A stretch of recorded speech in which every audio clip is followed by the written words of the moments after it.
Live from the Space Coast of Florida, Lucy is on the ground but headed towards some asteroids. And this is NASA's launch coverage of the Lucy mission.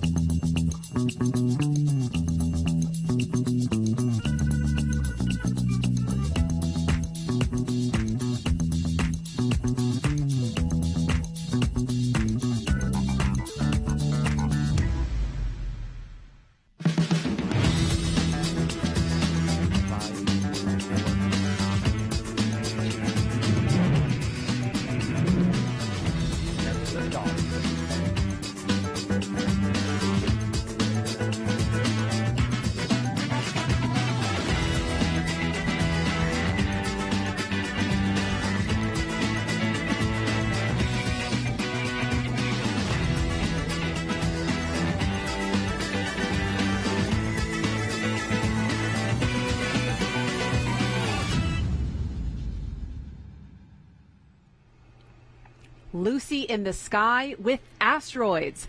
In L-34 minutes, this Atlas V rocket will send Lucy on the first ever space mission to study the Trojan asteroids, which share Jupiter's orbit around the sun. Named after the Lucy fossil, the spacecraft will visit 8 asteroids over 12 years as we seek to uncover the mysteries of our solar system's formation. Welcome, and thank you for joining us here at NASA's Kennedy Space Center on the east coast of Florida. I'm Daryl Nail. We got a great launch for you. That's right, and I'm Marie Lewis, and we are both vaccinated against COVID-19, which is why we're not wearing masks since we're outside.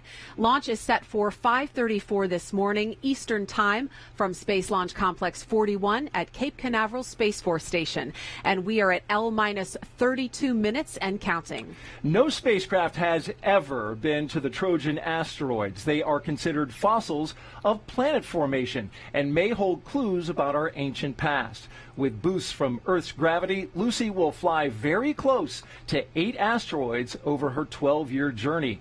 Just as the Lucy fossil has been extensively studied, the Lucy spacecraft promises to teach us about our solar system's evolution, including Earth. Now, no other space mission in history has visited as many different destinations in independent orbits around our sun. And we'll talk with the experts about Lucy's unprecedented journey ahead. That's right, and we'll also hear from the man who discovered the ancient Lucy fossil in Ethiopia in 1974. We'll learn about a special time capsule associated with this mission. Plus, we'll hear directly from the scientists who've spent years working towards this day. And to help us tell their story, we have commentators at the United Launch Alliance Atlas Spaceflight Operations Center, or ASOC as we call it.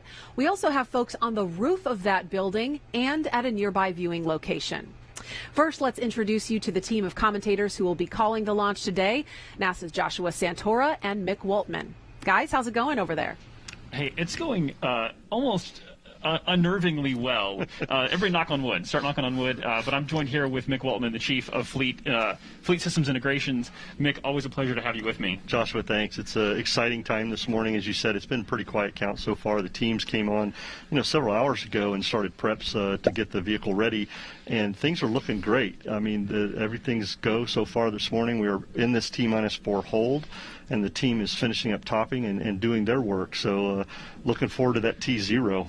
Yeah, it's coming up here. We're on track still for the first opportunity of a 75-minute window.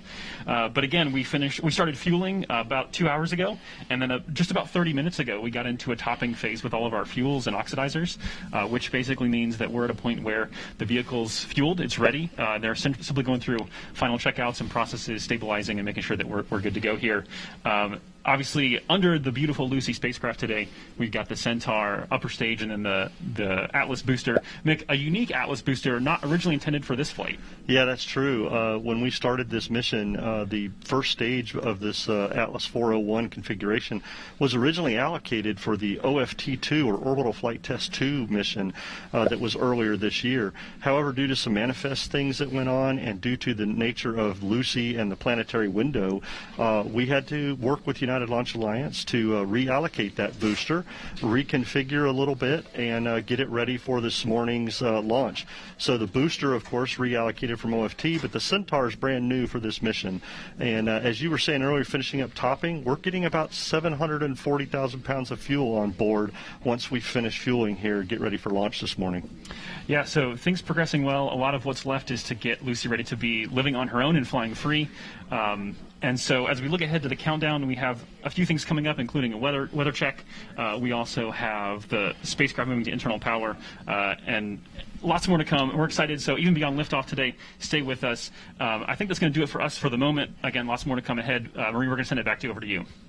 All right. Thank you, Joshua and Mick. We are now at L-minus 28 minutes, 25 seconds and counting. The Trojan asteroids Lucy will visit are named after characters in Homer's famous poem, The Iliad. They are called Patroclus, Menoetius, Euripides, Orus, Lucus, and Polymele.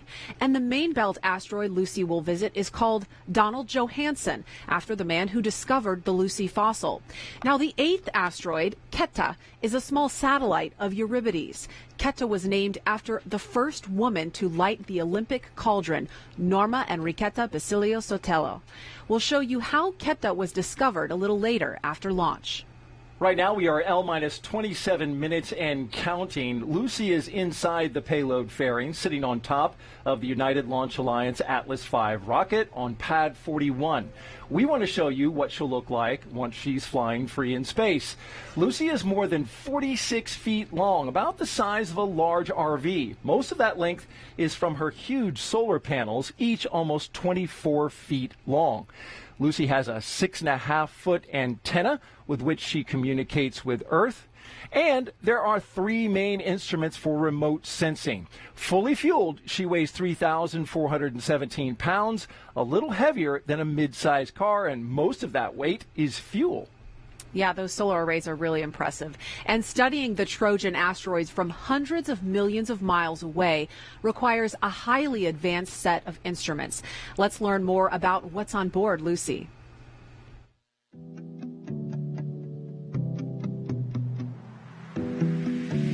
The Lucy spacecraft will be taking a journey where no other spacecraft has gone before, the Trojan asteroids.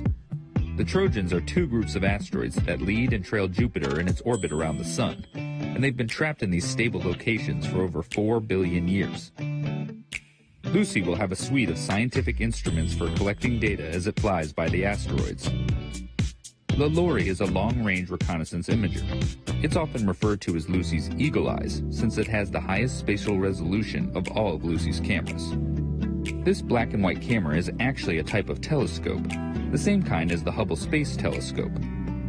LaLaurie was built to produce clear images of the Trojan's craters, which will be a challenge since the Trojan asteroids are extremely dark. LaLaurie will be able to see 75-yard wide craters from over 600 miles away. That's like standing at one end of a football field and being able to see a fly at the other end. The instrument's simple design does not use optical filters and includes no moving parts, reducing the risk of part failure during the mission. LaLaurie will also search the Trojans for evidence of any rings and new satellites. The instrument's ability to see faint targets from far away also makes it perfect for optical navigation. LaLaurie will help Lucy navigate to a point in space, and then a terminal tracking camera aboard the spacecraft, known as T2CAM, will help the instruments accurately point towards the targets. LATES is Lucy's thermal emission spectrometer, which detects far infrared radiation emitted by the asteroids due to how they are heated up by sunlight. LATES detects this radiation using a small telescope to focus the incoming energy onto a detector, similar to the way a remote thermometer works. So, LATES is not taking images, but rather temperature measurements at various points on the asteroid. This data will be combined so that scientists can get an understanding of its surface properties. LATES will examine the properties of the regolith on the surface by measuring thermal inertia, which is the measure of how slowly the asteroid heats up from sunlight and then releases that heat. By taking the temperature readings at different parts of the asteroid, the Lucy science team can measure the thermal inertia and figure out how much dust, sand, or rock is present on the asteroid's surface. That data will tell us a lot about how the asteroid was formed. providing insight into the history of our solar system. Lucy's LaRalph instrument will search the Trojans for organics, ices, and hydrated minerals, and will help determine the surface compositions of the asteroids. LaRalph is actually two instruments in one, and together they will measure and analyze the spectra of light absorbed and reflected by the asteroid. The first is a color visible imager, the Multispectral Visible Imaging Camera, or MVIC. It takes visible light color images of the Trojan asteroids. The second is an infrared imaging spectrometer, known as LISA, the Linear Etalon Imaging Spectral Array, which collects infrared spectra of the asteroids. Like LaLaurie, LaRalph does not have a focusing mechanism. Instead, it is designed to stay in focus despite the extreme temperature differences in space by being made almost entirely from a single block of aluminum. As you can see, the Lucy spacecraft has a large suite of tools to study the Trojan asteroids, which will help us better understand the formation of our solar system.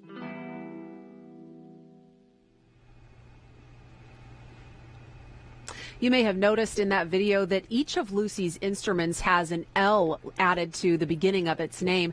That's meant to designate their attachment to Lucy. And now we're going to hear from the deputy principal investigator for the Lucy mission. She is standing by with NASA's Megan Cruz at the nearby Operations Support Building 2. That's our launch viewing location. Megan, how's it going over there? Hey, Marie, things are looking really great, and it just got better now that I'm joined with Kathy Olken. Kathy, thank you so much for being here. Thank you for having me. Yeah, absolutely. You know, Lucy is a very ambitious mission. Where did the idea for Lucy come about? The idea for Lucy was really to explore the Trojan asteroids. The scientific community has been wanting to see these objects up close for a long time, and so we finally have a mission that's almost on its way. Yeah, this is really exciting, and I mean, the goal is to study how the outer planets formed, but why is that important for us to understand? Yeah, it's really important to understand solar system formation, to understand where we came from and how our solar system works. It used to be that we had a vision that the solar system was a very calm environment and that everything was very stable. But really, our recent ideas are that it's not like that at all. It had been very chaotic in the early solar system history, and that caused small bodies in the solar system, many to be ejected out of the solar system, and a small fraction to be captured in the Trojan asteroids. Gotcha. And it's going to take a very complex trajectory, right, to get to these Trojan asteroids. I imagine that must have been really difficult to plot out 4 billion miles over 12 years. It really was. It took the whole team to be able to make this amazing trajectory that really enables the mission. On the science side, we started with a list of objects that we wanted to compare against each other. And then we handed that off to the mission designers, and they ran with it, and they found an amazing trajectory. And then the people who optimize the trajectory did their work. And so it's really effort from the whole team that got us this awesome trajectory. Perfect. And a quick last question, why 8 asteroids? That's a record-breaking number. It is a record-breaking number, and we really needed to go by 8 asteroids to really explore the diversity of these objects. There's more red and less red. There's smaller and larger objects. There's objects that we're going to be visiting that are remnants from a giant collision, and also a primitive pair, a binary pair that orbits each other. So in order to make all those comparisons, we needed to go past 8 asteroids. Kathy, thank you so much. It sounds so exciting, and honestly, we're so lucky because the weather looks so great right now, right, Daryl? Right, Megan, the weather is cooperating wonderfully. You can't see it because it's dark out, right. But we've got great weather. Had a little bit of rain coming in. Just a little sprinkle. Just a little sprinkle, but it looks clear overall. Let's take a look out at the live shot of our pad and the rocket, and you can see there it is, looking beautiful in the light. Just a note for you, in the upper left-hand corner, there's the L- time, L- 19 minutes and counting. Across the bottom, the progress bar. You see we are in a T-4 hold. More on that in a bit. But we're talking weather now, as you can see, clear through the dark. This is so that ground teams and launch teams can see what's going on with that illuminated pad and monitor what's happening around the rocket. Let's talk more about the weather. And yeah, we had a little bit of rain earlier. Will Ulrich, our launch weather officer, but overall this is looking fantastic from a forecast perspective. That's right, Daryl. Really, all things considered, we couldn't be asking for better weather early this morning. Those sprinkles that you mentioned have since cleared the area, and now all we're left with is partly cloudy skies and light winds, thanks in part to an area of high pressure that remains dominating over the southeastern United States. A live look at satellite imagery behind me shows those mostly clear skies across much of the state, and that's going to make for a great viewing opportunity, regardless of whether you're watching in Jacksonville, Tampa, Orlando, or locally right here in the Space Coast. My colleague Jessica Williams just gave her final weather brief at L-30 minutes to United Launch Alliance, Eastern Range, and NASA officials, and gave a greater than 90% go for weather, so we are not tracking any issues at this time. As a reminder, my colleagues and I are here to ensure that the weather is safe for launch, and we do that through the evaluation of 10 lightning launch commit criteria, which are designed to protect against both rocket-triggered and natural lightning. In addition, we also monitor user weather constraints like surface wind speed and precipitation. And while things are looking really good for launch this morning, should we need to utilize tomorrow's backup window, we do anticipate conditions deteriorating as we see a cold front move through the region. But let's not worry about that right now, because conditions are looking great. Mother Nature is giving her thumbs up, and I'm happy to report that the 45th Weather Squadron is go for weather. Daryl? Great update about the weather outside. Thank you, Will. We are currently L-17 minutes and counting until liftoff. Asteroids are prehistoric treasures that hold the lost stories about our origin of the solar system. Here's what else you need to know about Trojan asteroids.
This mission is such an incredible opportunity and one of the many missions aimed at asteroid research right now.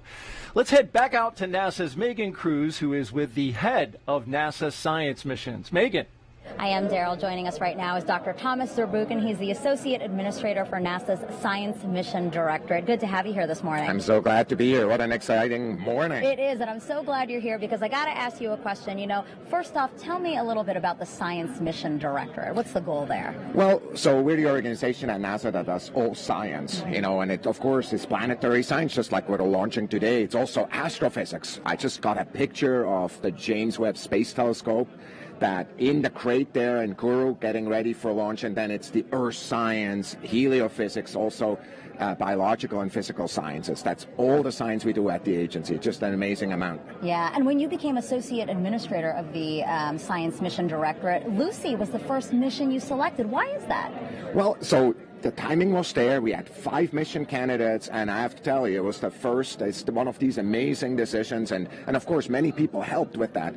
But I looked at this, and this orbit and science was so compelling. I said, we gotta fly this. Yeah, the trajectory is amazing. I mean, the fact that we've been able to figure out how to get to the Trojan asteroids in relatively a short amount of time. What do you think about that? Well, I mean, it's so innovative, right? I mean, we actually, the science community had said, we want to do this, but we want to spend $500 million or $1 billion more than this team proposed. That's like, this is good money. Let's go do this. It's really innovative. Mm-hmm. Absolutely.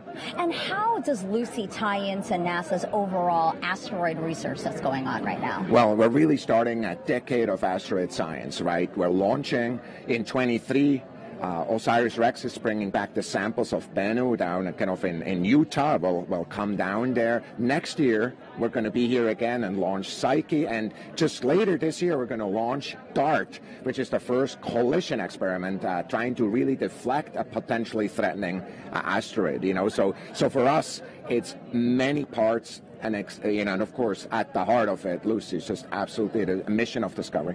Yeah, we're really doing a lot of amazing things, and I think that you have a lot to do with that. So thank you so much, Dr. Zurbuchen. I really appreciate you being here today. Appreciate it, Megan. Thanks so much. Awesome. Daryl, back to you. All right, thank you, Megan. And we're just seconds away from the NASA Launch Manager poll, so let's get out to Joshua and Mick to pick it up. Guys? Hey, thanks, Daryl. Yes, things, again, proceeding really well. Appreciate the report from Will Ulrich because the weather is always the other side of the coin, right? We got the launch team in the technical. We got the weather in good shape. As you see there, the rocket venting and having the condensation appear around the rocket as we would typically expect. So everything healthy and on track. Like Daryl just mentioned, we will hear from Omar Baez, the NASA Launch Manager. He'll be polling the NASA team so that he can in turn report out on the ULA Launch Conductor poll that will happen a few minutes later. So that should happen right here at L-minus 13 minutes. Let's listen in for that now.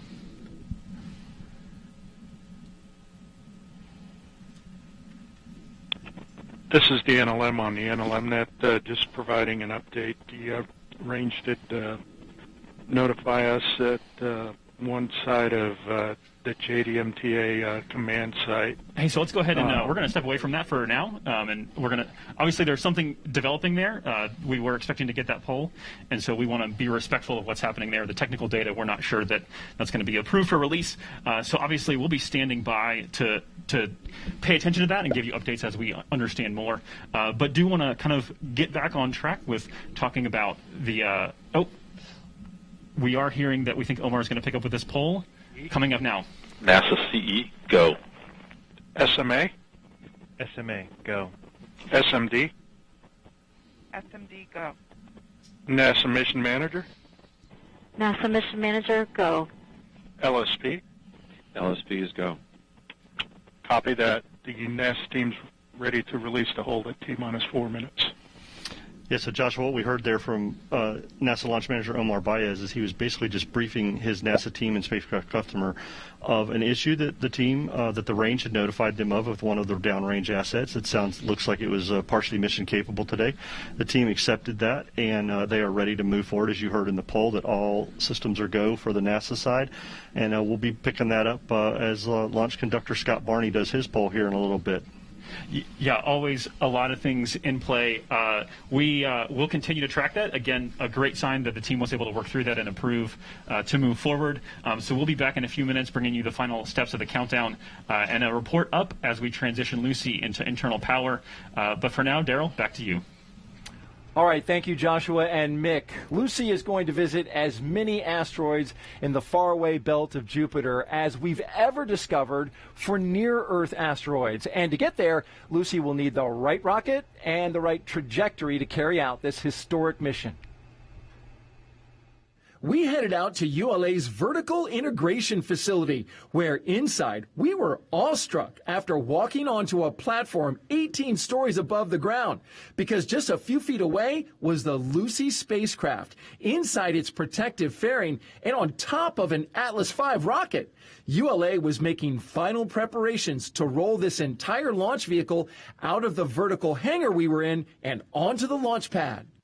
Jermaine Oliver, good to see you, my man. Good to see you too. Hey, thanks for coming out here and telling us about this flight trajectory and all the fun facts about Lucy going up into space. It's my pleasure. So, Jermaine, you are a flight design analyst with Launch Services Program. You know this flight pretty well. Tell me first about why we're launching at this specific time of year. We're trying to rendezvous with two different sets of asteroids that are on the Jupiter line, Jupiter orbit. So in order to do that, you have to launch at a particular time to line up where the asteroids are going to be at, because if you don't, you'll either get there too early or get there too late. Can you believe how close we're standing here next to the spacecraft? I've never been this close before. This is great. Let me ask you about this fairing. What's its purpose? The fairing purpose is to encapsulate the satellite throughout the time it's going through the atmosphere until it gets into space. So let's talk a little bit about the orbit. So this spacecraft is going out 530 million miles away from the sun. That's far, and it takes a careful orbit to get there. Yes, what happens is you have to use Earth gravity assist to slingshot yourself to each of the different asteroid Trojans. So Lucy weighs about the same weight as a mid-sized vehicle, 3,400 pounds or so. Yeah. So it's pretty heavy. What kind of thrust does this rocket need to get it up off the ground and into space? Max thrust on this particular rocket is about 930,000 pounds of thrust, and to get Lucy on a trajectory that's going about maybe 27,000, 28,000 miles per hour. Tell me about this rocket configuration, the Atlas 401. It's just a 4-meter fairing that works great for this mission because given the spacecraft's weight, about 1,500 kilograms, and where it's going, the energy that it's going to, this particular rocket fits perfectly with it. I'm really excited about the journey as it begins right here, right now, with this entire rocket and spacecraft rolling out to the pad. That's pretty cool. Yes, it is. I've never seen it before, actually. I'm excited to see how this goes today. You want to jump on and ride with the MLP? Oh, no, thank you. I'm fine. You gonna pass on that? I'm okay. Okay. Oh, look there. It's moving. Check it out. Wow. Well, Lucy's journey has begun. Isn't it amazing? Yes, it is. Lucy's on her way. Jermaine Oliver with Launch Services Program. Thank you so much for being here. Oh, it was a pleasure being here. Thank you for having me. And as that rolled out, we had to take some pictures and even a selfie because, you know what? I feel like we're the last people to be that close to that spacecraft going so far away. Yeah. I mean, and few people get to be at the base of the pad. Even fewer get to be inside the VIF, especially at that moment of rollout. So that was a really cool opportunity that you had. All right, we are inside of L-8 minutes and coming up on the launch conductor poll shortly. So we want to hand it over to Joshua and Mick to take us the rest of the way through the countdown. Joshua? Hey, thanks, Marie. I would love to say that rocketry is a team sport, and that's what we're going to get to kind of hear with this launch conductor poll in just a minute. 4 major teams that play this morning. NASA Launch Services Program responsible for the launch. United Launch Alliance providing the vehicle, the ride to space. We have the Southwest Research Institute, the NASA's Goddard Space Flight Center, and Lockheed Martin, part of the spacecraft team, and then the Space Force. Yeah, Joshua, we're very happy to have Space Force here as they protect the range and look at the weather. They're also responsible for vehicle and personnel safety today. Status check to proceed with terminal count. Atlas systems, propulsion. Go. Hydraulics. Go. Pneumatics. Go. LO2. Go. Water. Go. Sensor systems, propulsion. Behind. Go. Pneumatics. Go. LO2. Go. LH2. Go. HASGAS. Go. Electrical systems, airborne. Go. Ground. Go. Facility. Go. RFFTS. Go. Flight control. Go. GCQ. Go. Operations support. Go. COM. Go. Umbilicals. Go. ECS. Go. Red line monitor. Go. Quality. Go. Op safety manager. Go. ULA safety officer. Go. Vehicle system engineer. Go. Anomaly chief. Go. Range coordinator. Clear to proceed. Launch director. You have permission to launch. Proceeding with the count. ALC. Verify T0 is set for 0934 Zulu. Verified. So Joshua, a very successful poll there by launch conductor Scott Barney. As you also heard, we verified that T0 is set for 0934 Zulu time. That's 5:34 local.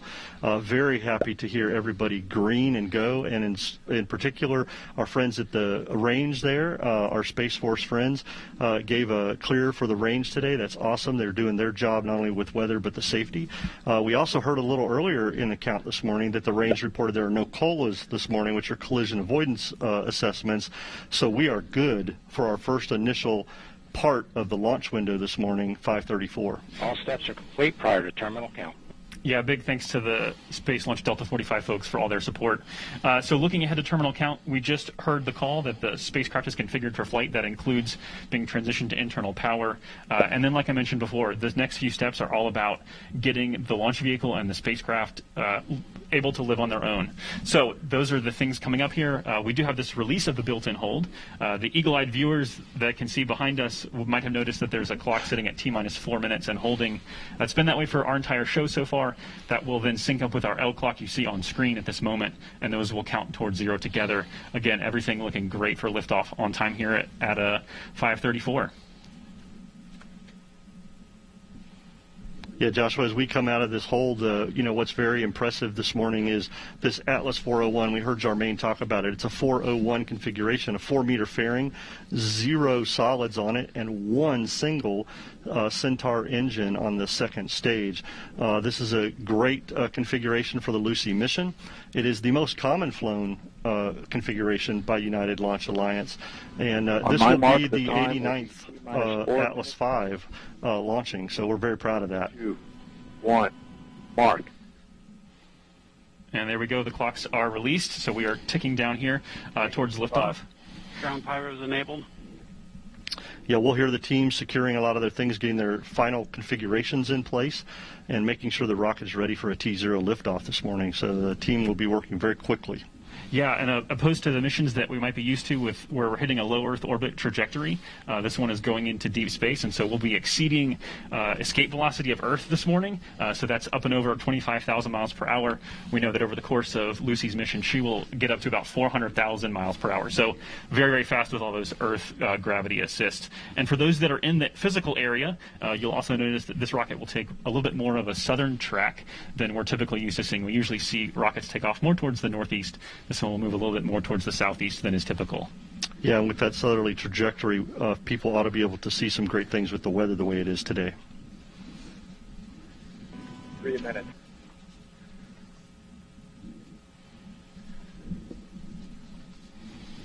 Atlas tanks to flight pressure. Securing LO2 topping. 250. FTS internal. So there we heard the teams securing the topping and bringing the Atlas tanks to flight pressure. That's a huge milestone as we get ready for T0 this morning. The teams have finished putting LOX and hydrogen on board and making sure that all that 740,000 pounds of fuel is there for liftoff of Lucy. We also heard that the team brought in the flight termination system arm. That is part of the range safety that is needed for the vehicle as we lift off this morning. Yeah, previewing what's to come ahead, so stay with us after liftoff. We'll be tracking with a couple burns of the Centaur, spacecraft separation, those beautiful solar arrays deploying, and then signal acquisition of signal will kind of be the end of our show for you today, beginning a 12-year, 4 billion-mile journey for Lucy. Absolutely. 159. Vehicle internal. 155. Launch sequencer start. 150. Securing Centaur LH2. Securing Centaur LO2. 140. Launch enabled. 137. FTS armed. 90 seconds to go.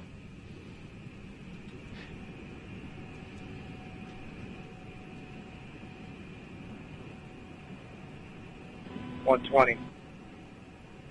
OCU's armed. FCS count started.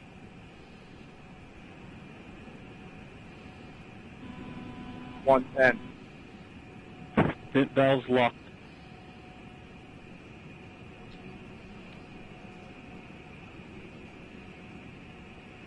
$1 minute. Rock, report range status. Range green. All right, so stay with us again after liftoff. We'll also have the voice chiming in from Rob Kesselman from ULA. He'll be providing the launch vehicle ascent data.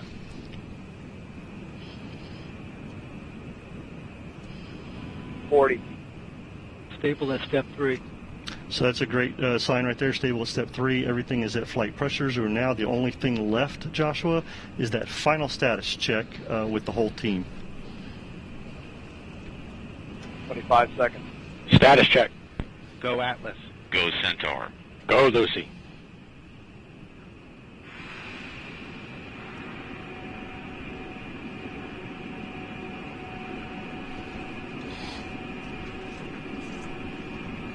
Seven, 6, 5, 4, 3, 2, 1, 0.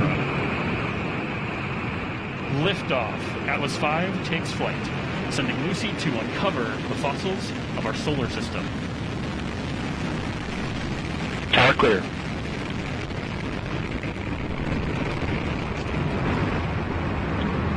RD-180 propellant utilization has gone to closed loop control. The vehicle has begun the pitch yaw roll maneuver.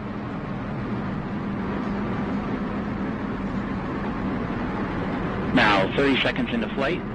Vehicle is 0.6 miles in altitude, traveling at 939 miles per hour.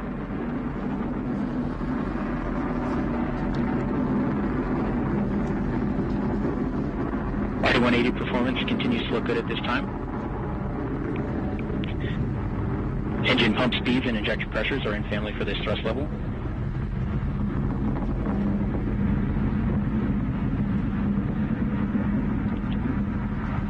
Atlas vehicle attitude remains stable at this time. Attitude rates near zero in all axes. Now at T plus 70 seconds into flight, vehicle is 4 miles in altitude, 0.2 miles downrange distance, traveling at 1,200 miles per hour. Mach 1, Atlas is now supersonic.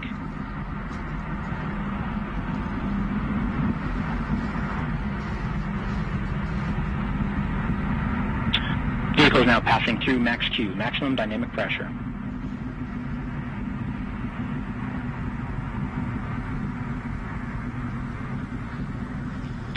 The vehicle is now throttling down slightly.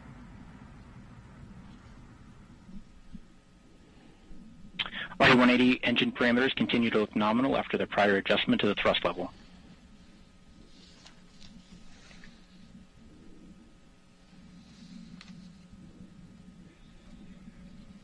Approximately 2 minutes remain in the Atlas booster phase of flight.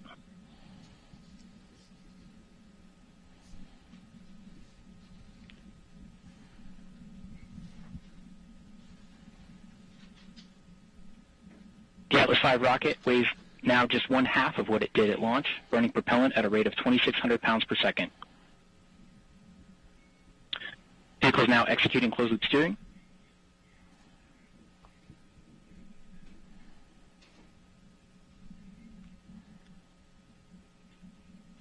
Centaur 5 Centaur reaction control system is now pressurizing the flight levels.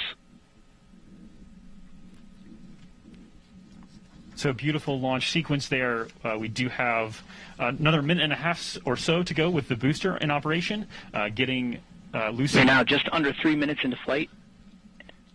Atlas is 33 miles in altitude, 59 miles downrange distance, traveling at 5,600 miles per hour.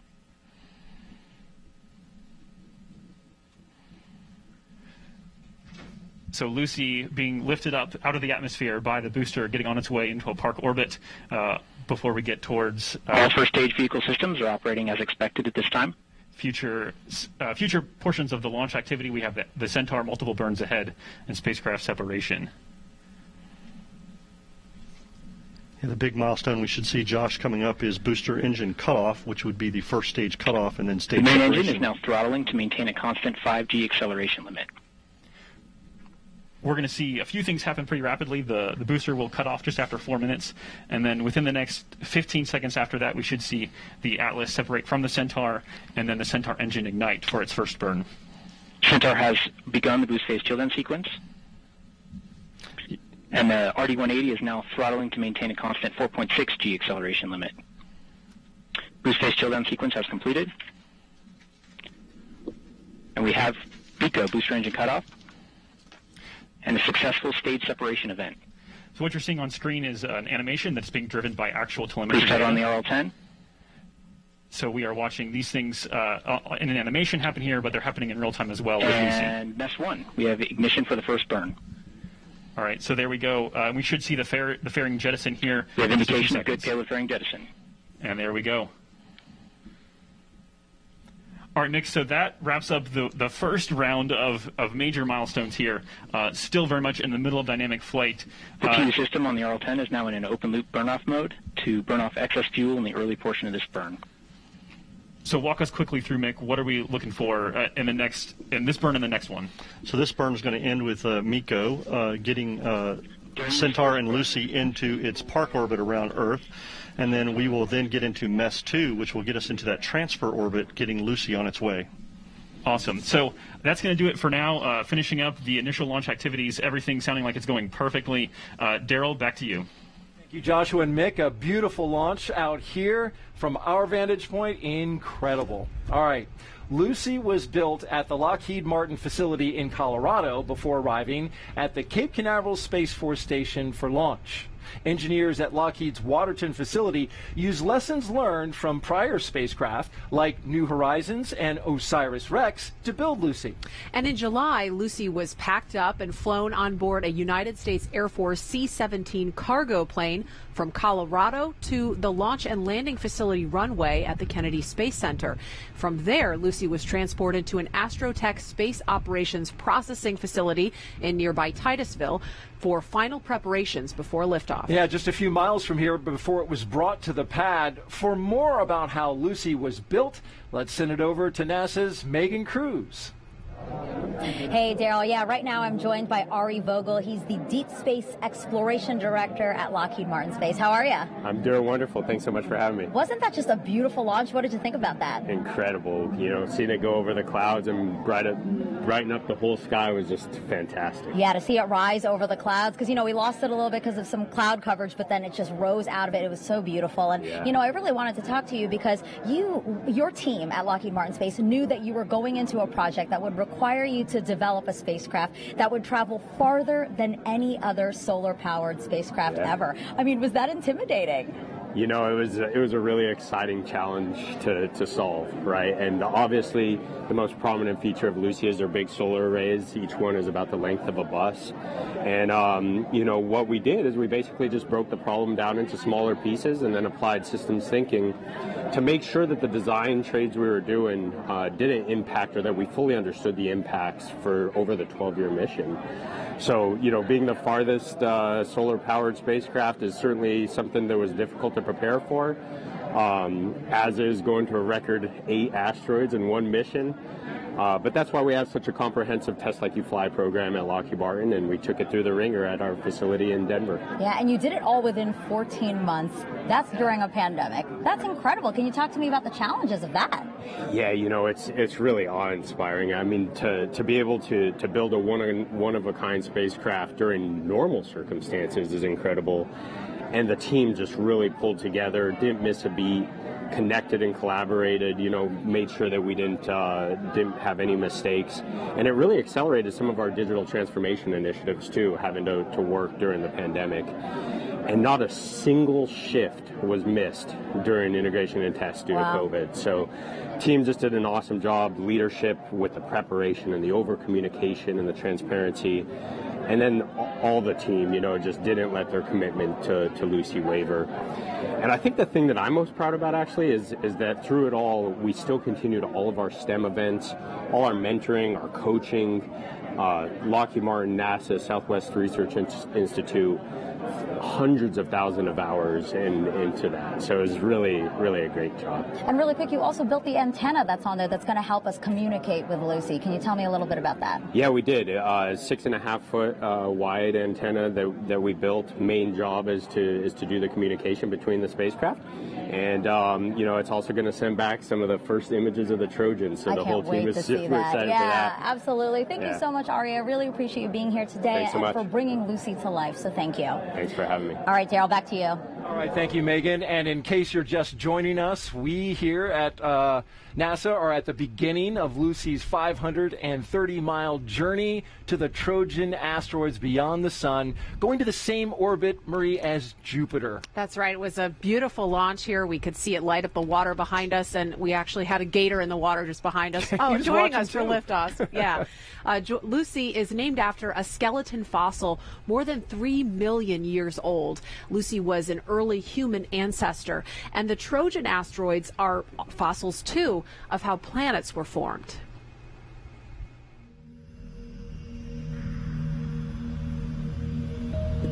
Beyond the asteroid belt are fossils of planet formation, known as the Trojan asteroids.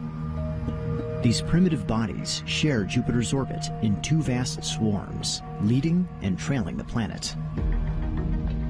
Now, NASA is preparing to visit 7 asteroids, embarking on a 12-year odyssey that will span Jupiter's orbit. One mission will explore these objects for the first time.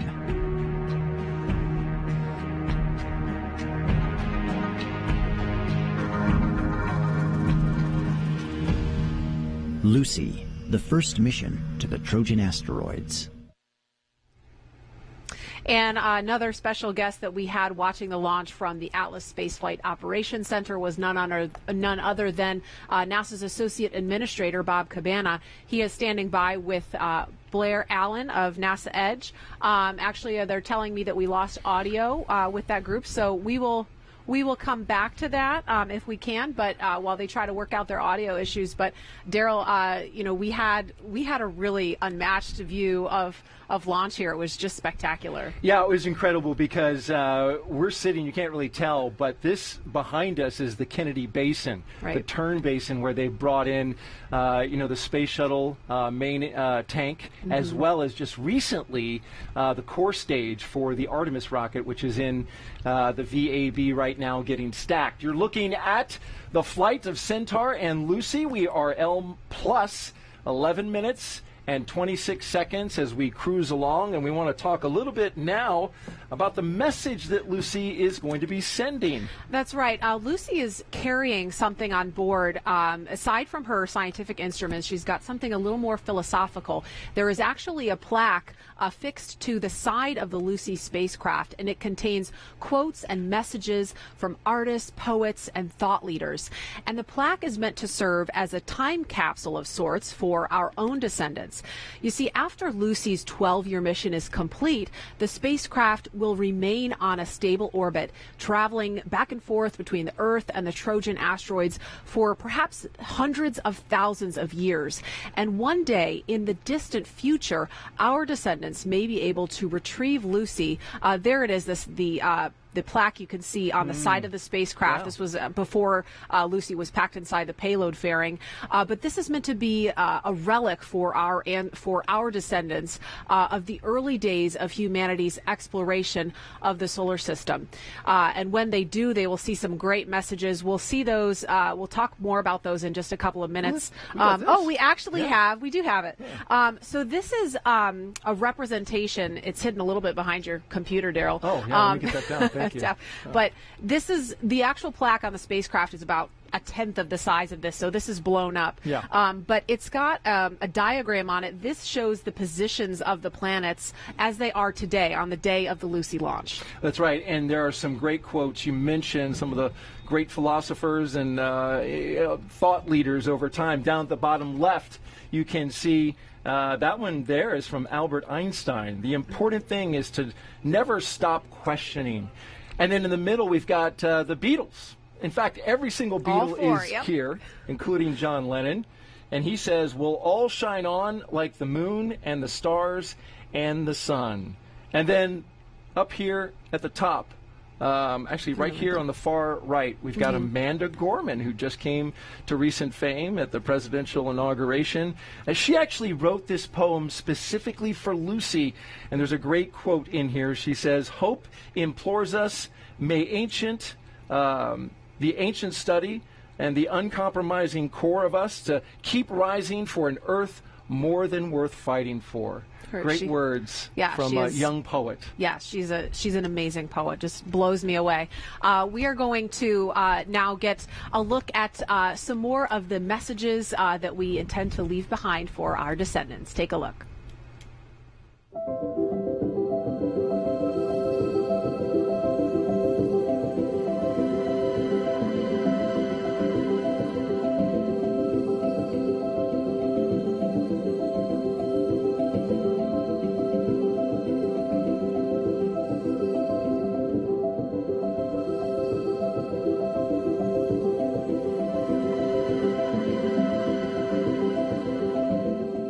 And this is what I want to say to people, to beings, to consciousness who are so far away, I can't even imagine them. To represent our culture accurately, we should include hopelessness, risk-taking, the role of fortune, good or bad. To understand each desire has an edge, to know that we are responsible for the lives we change. No faith comes without cost. No one believes without dying. There are no curses, only mirrors held up to the souls of gods and mortals. Remember, you are all people, and all people are you. Remember, you are this universe is you. I would just like to say that this wonderful emissary to the Trojan asteroids is itself a message. Lucy speaks for all that is best about human ingenuity, curiosity, and endeavor.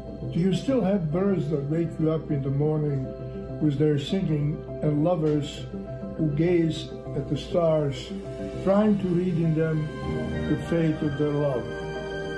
If you do, we'll recognize one another. And receive those words inscribed on a plaque from all of us, for all of us, filled with those aspirations and that inspiration and that imagination that we need so much right now.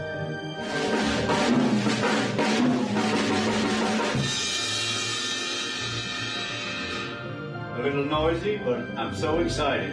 Lucy is going back in the sky with diamonds. Johnny will love that. Anyway, if you meet anyone up there, Lucy, give them peace and love from me.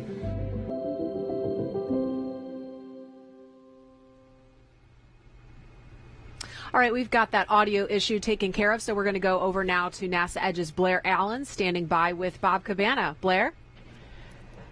Thanks so much, Marie. Yeah, sorry about the technical difficulties. You know, the launch was so impressive, even our gear was affected. But Bob, it's really impressive to see this launch this morning. Tell us, how is it from your perspective? Well, first off, from my perspective, I got my very own NASA Edge microphone. I'm just elated. Now, Blair, you know, anytime you see a rocket ship leave planet Earth, it is an experience. It's a feast for the senses, sight, sound, and feel. It's emotional.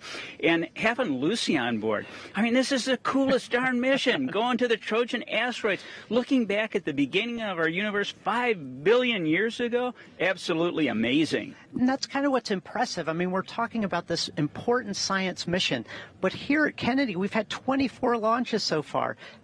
What's going on? Well, I tell you, first off, I could not be more proud of our NASA team, our contractor civil service team that has persevered through this pandemic, not missing a beat, you know, making all our missions. I mean, we've launched humans to the International Space Station for the first time since the end of the shuttle program during it.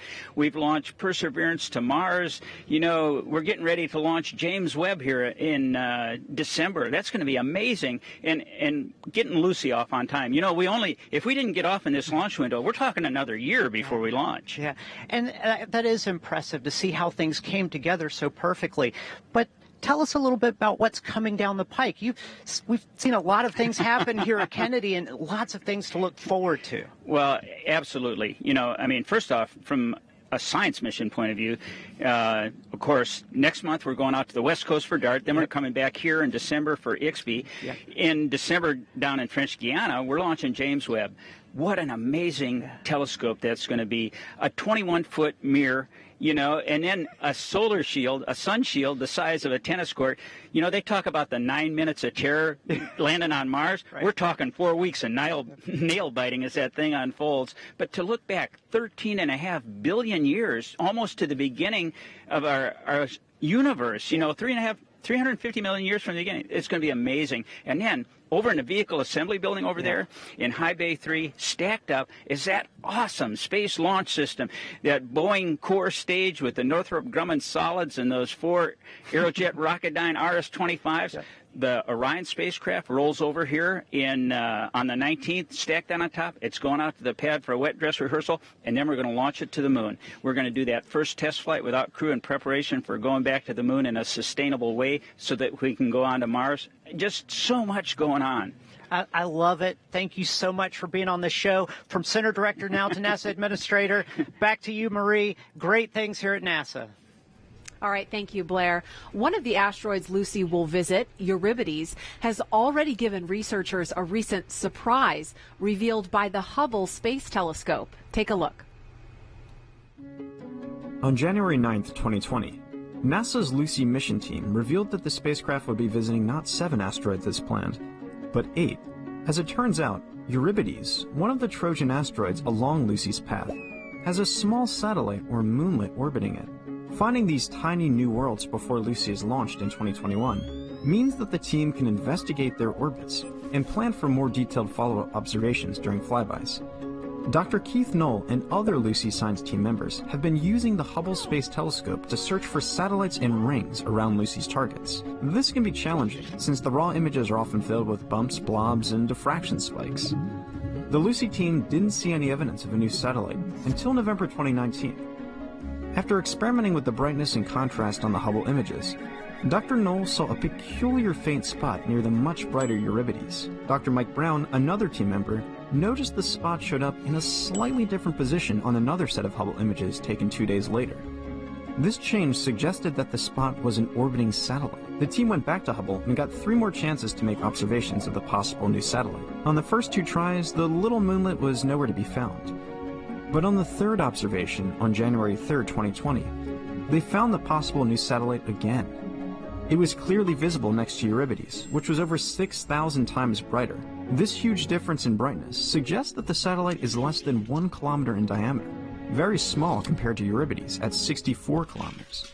With a few more Hubble observations, the team pinned down the new satellite's orbit, and they proposed a name. The International Astronomical Union approved, and from now on the little satellite will be known as Quetta, after Enriqueta Basilio, the first woman to light the Olympic cauldron. Evidence indicates that the Trojan asteroid Euripides is the largest fragment from a massive asteroid collision that happened billions of years ago. It is possible that the new satellite Quetta is a remnant of that catastrophic event. Whether with Hubble or with the Lucy spacecraft's flyby, each observation enriches our understanding about the Trojan asteroid's formation and Euripides' relationship with its newly discovered companion. The discovery of this new moonlet around the Trojan asteroid Euripides is just a preview of the incredible scientific knowledge that will be captured by the Lucy mission as it explores this area of our solar system. All right, our next guest is one of the great minds behind the mighty Atlas V, which just had another spectacular launch here. He's standing by with Franklin Fitzgerald from NASA Edge over at the ASOC. Franklin? Yeah, thanks, Marie. I'm here with Scott Messer, ULA Program Manager. Scott, how did the launch go from ULA's perspective? Well, it was near perfect so far. We never claim success until we separate and get the spacecraft where it wants to be, but so far the first stage was great. The countdown was very quiet, and it's a beautiful launch so far. Great to hear. This is a mission unlike any other before it. Can you tell us exactly how unique the trajectory was for the Atlas V on this mission? Yeah, so certainly the trajectory for the spacecraft is very unique. Probably never been done before. But from an Atlas standpoint, we've launched many planetary missions over the years, and we just kind of did our standard thing in order to get the spacecraft ready to go. You know, getting ready for this mission through COVID was a challenge for, I know, many people. Were there any challenges that you had to overcome? Is there any kind of anecdote that you can tell about this mission? Yeah, so the team, it's been a very aggressive week, a couple of weeks with us. You know, we launched Landsat 9 just a few weeks ago, turned around the end of the week. So we launched on Monday, and we turned around and had the wet dress rehearsal here for Lucy on Friday, and then turned around and did our Vulcan PTT test here. So it's been really a very exciting week for the team here, and the team has worked really hard through all of the COVID stuff, through all of the activities, in order to maintain the launch date. And here we are right at the beginning of the window, and a beautiful launch so far. Absolutely. Well, Scott, we wish you the best of luck over the next 12 years, and thanks for joining us here on the show today. Marie, Daryl, back to you to learn more about science. All right, Scott and Franklin, thank you very much. As you look at the bottom of your screen, I want to remind you we have a progress bar, which is tracking where we're going. You can see that we had the main engine cut off. We're awaiting that second burn of the Centaur, and of course, we'll have all of that for you. But we have about an hour to go before signal acquisition from Lucy. Only then will the team be able to breathe a sigh of relief. So let's hear from some of the scientists about their passion for Lucy in their own words. Hi, my name is Danya Douglas Bradshaw, and I'm the project manager for the Lucy project, which will be the first mission to the Trojan asteroids. Building a spacecraft is quite exciting. I worked many decades as a mechanical engineer, really focused on thermal and heat transfer. And so when you work in that capacity, you are supporting the development of spacecraft as well as instruments. Hi, my name is Dr. Carly Howitt, and I'm the instrument scientist of the MVIC camera on Lucy.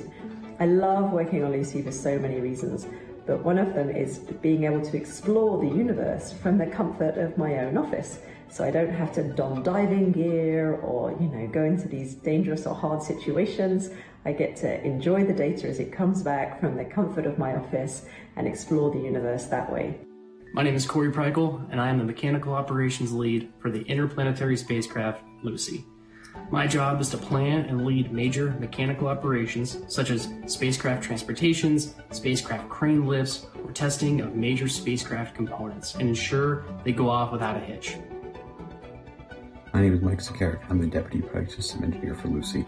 The thing I like the most about Project System Engineering is that you get to touch all aspects of the mission, from the spacecraft, payload, launch vehicle, ground systems, flight dynamics. Project System Engineers have oversight of all of those different aspects of the mission. I'm Tiffany Kapler. I am a public outreach specialist with the Lucy mission. And one of the things that I love about my job is that it gives me an opportunity to use my creativity and share my enthusiasm for science with others while I get them excited about space exploration.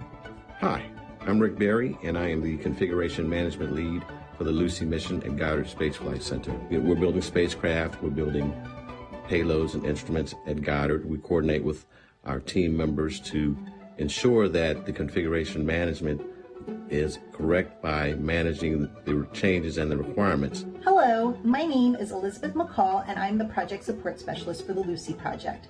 One of the more memorable experiences I've had was just in July of this year. I was able to fly with the spacecraft from Colorado to Florida on a C-17. My name is Vince Elliott, and I'm the Lucy Deputy Project Manager over Resources. I lead a team of 12, and they are exceptional at what they do. It also means I get to work with some of the brightest engineers and scientists the world has ever known, doing something that I love. Hi, my name is James Traley, and I'm a producer and animator at NASA Goddard Space Flight Center. And I created the video series you're currently watching right now. I'm so excited to see Lucy launch, and I can't wait to share the complex and exciting discoveries that we make out there at the Trojans to you, the public, through film and animation. Go NASA, go Lucy. This Lucy mission is dedicated to a number of team members at NASA and United Launch Alliance, some of them no longer with us today. There are 3 dedications placed on the side of the Atlas V rocket. The first says Lucy Strong, recognizing the team's hard work throughout the COVID-19 pandemic. There it is. We got a shot of it before liftoff. And the second is a memorial to ULA team members Mark Kazabowski and William Billy Joyner. Mark was an accomplished engineer and respected mentor. During his 30-year career, he focused on launch vehicle structures and integration. He led the structural design of the Atlas II, 2AS, and 3 development programs. Mark was also a family man, reminding his team always to take care of themselves and their families. Billy spent much of his 35-year career at Lockheed Martin and ULA. He was an accomplished technician who supported critical payload processing for the Department of Defense and NASA. Billy was known for his diligence and dependability, contributing to the successful launch of many historic missions. He was a great friend and teammate to many.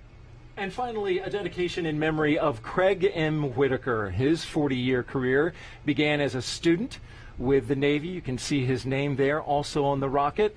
That led him to NASA, where he was a founding member of NASA's Launch Services Program in 1998. Craig was instrumental in developing and managing the program's launch service contracts over many years. The final highlight of Craig's career was the award of the Atlas V rocket for the Lucy mission. Craig was a devoted family man, a respected leader, and a humble public servant. And we are here with his son.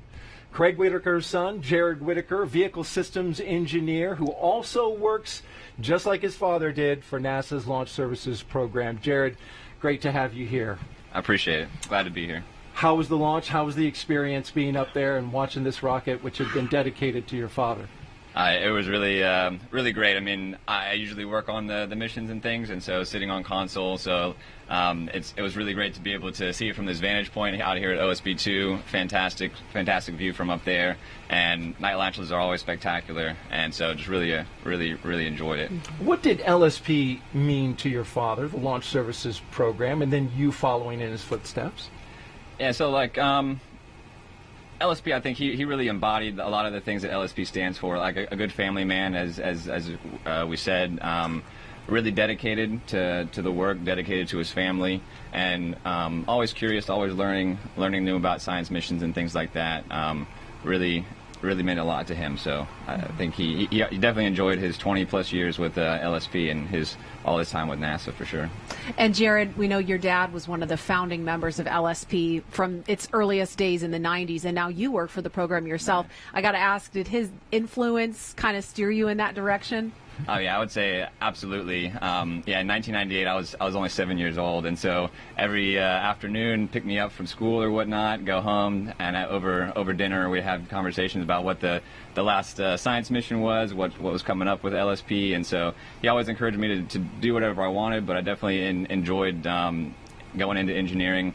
And I ended up coming to LSP. I think in my heart I always knew I was gonna end up with LSP, and I'm very glad I did. And so enjoyed the couple of years we got to work together and share more from the business side from him and more from the engineering side from me. It was a nice give and take. So really enjoyed our time for sure. Yeah, and glad you got to actually enjoy it as a spectator for a change instead of working. It was very relaxing. It was nice. Yeah, great. And there was some overlap between you and your father at LSP?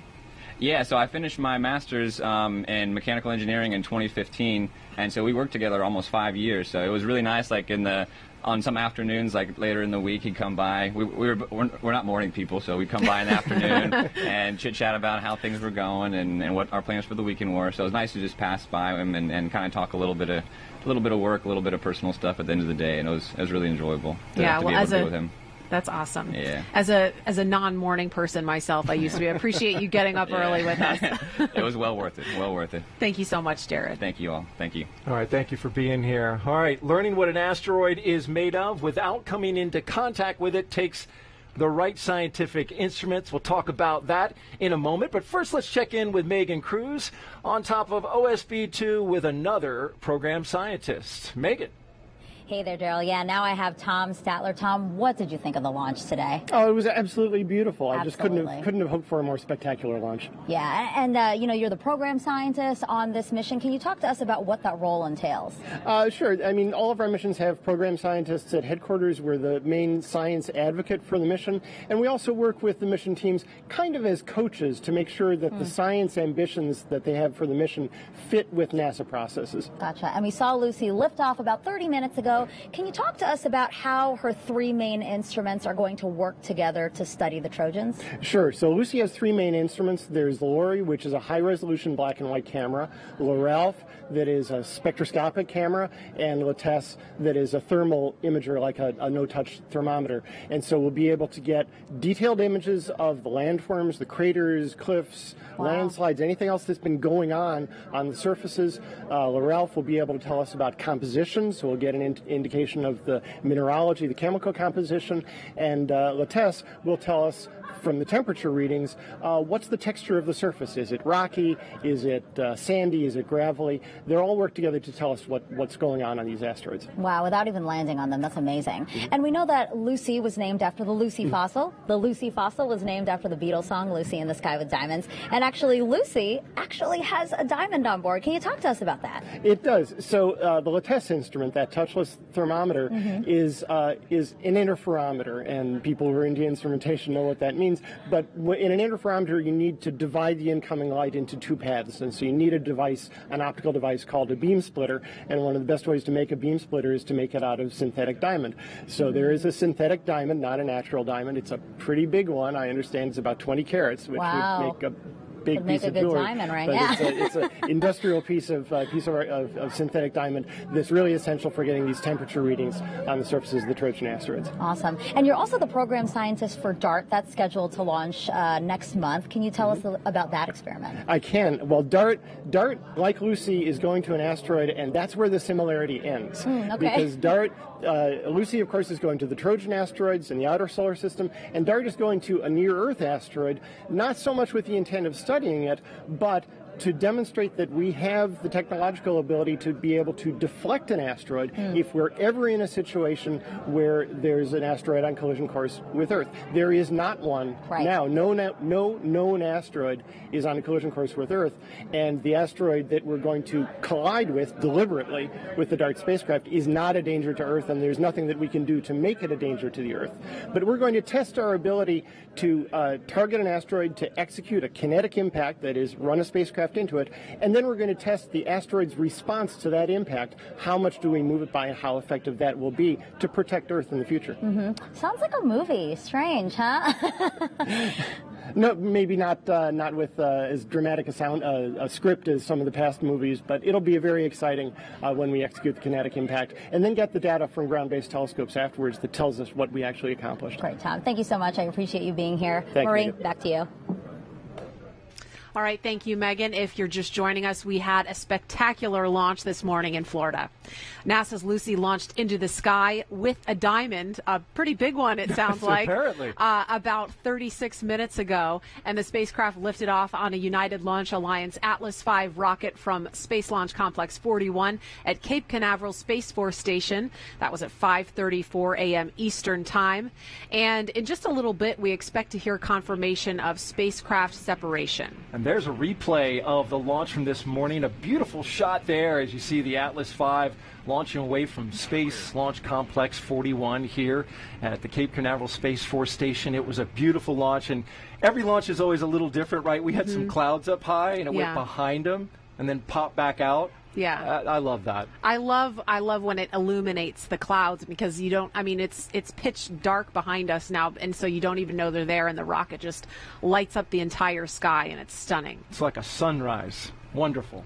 All right, the Lucy spacecraft, named after the early human fossil and the famous Beatles song, is just beginning a 12-year mission to uncover the mysteries of our outer solar system. Lucy shows us more. Lucy's long journey to space begins today, but her story actually started years ago.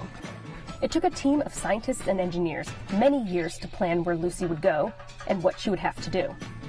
Then, Lucy's engineers had to build her out of individual parts and put her together like a puzzle. Lucy had to go through tough physical tests to prove she was mission ready. How are you holding up, Lucy? These are the vibration and acoustic tests to make sure that Lucy won't lose any screws during the shaky launch on a rocket. Lucy wasn't quite ready just yet. The engineers still had to be sure that she was prepared for the harsh environment of space. They chilled Lucy to freezing temperatures, then warmed her up to scalding hot temperatures in the thermal vacuum test. Sure, those tests weren't easy, but they prepared Lucy for the long adventure ahead. Have ignition and lift off.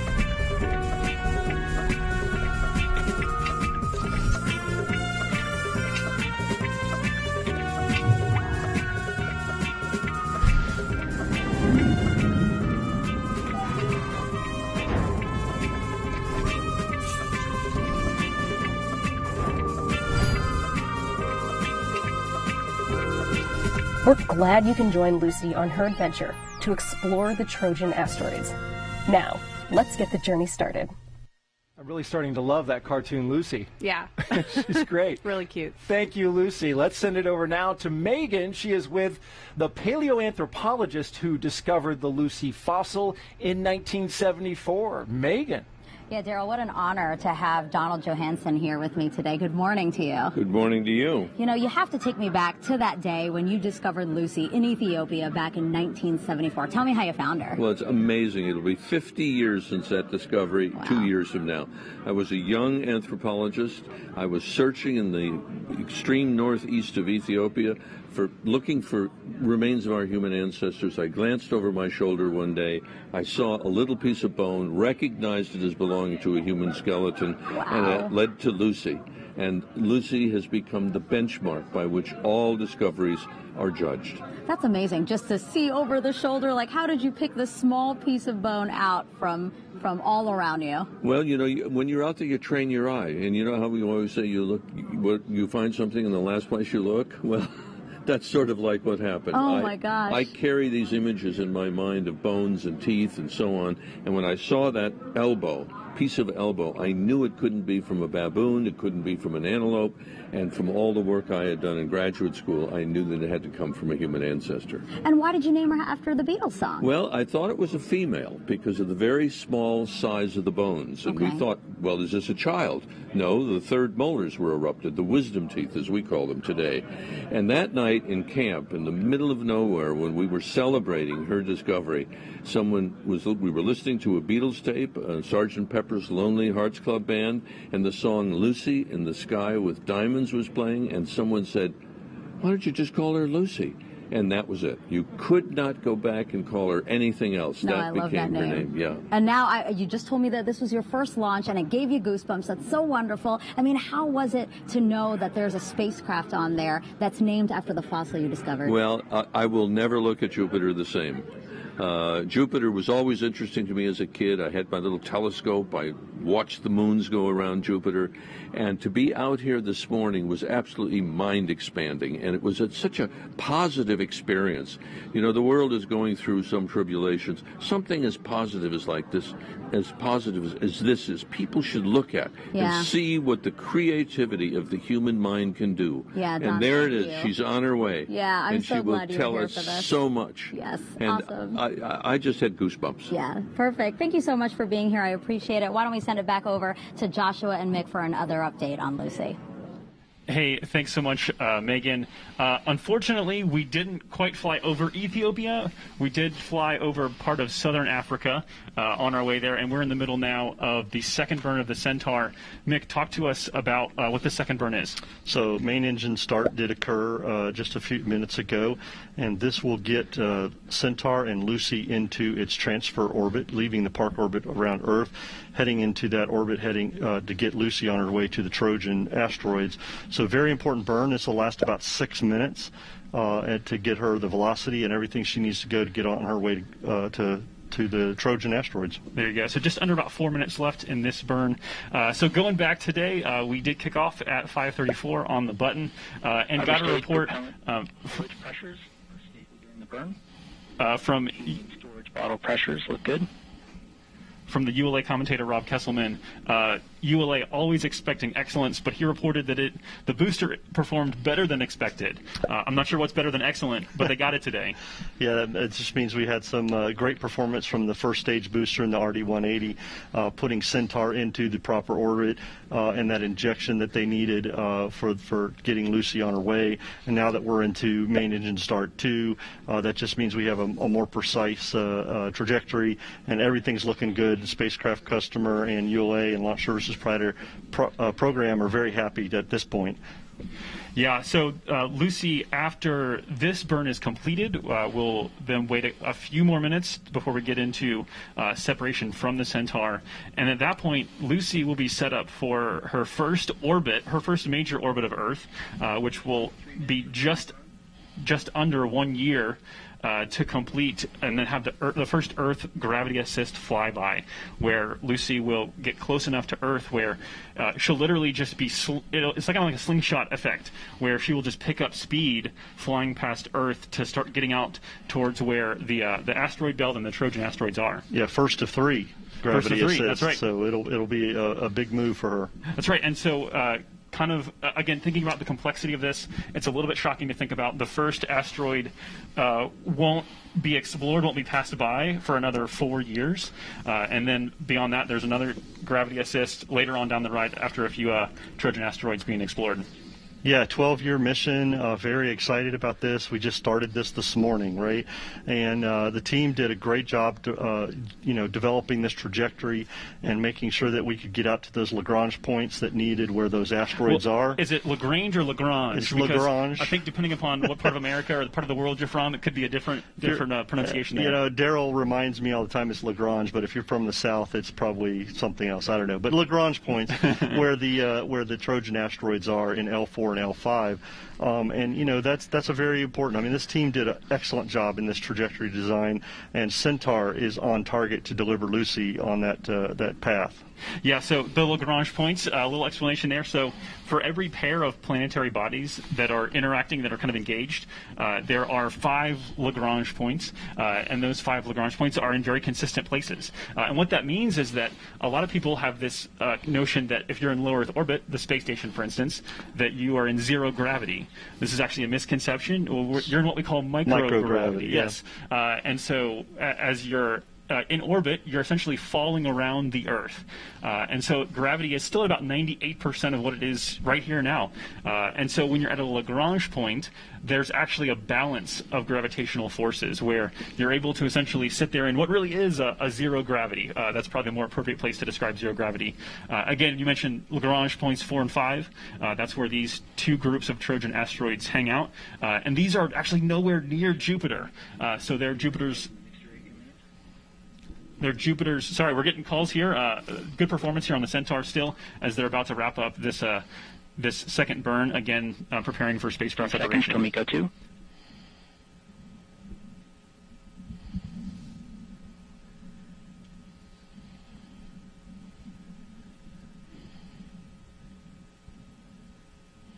And we have MECO 2.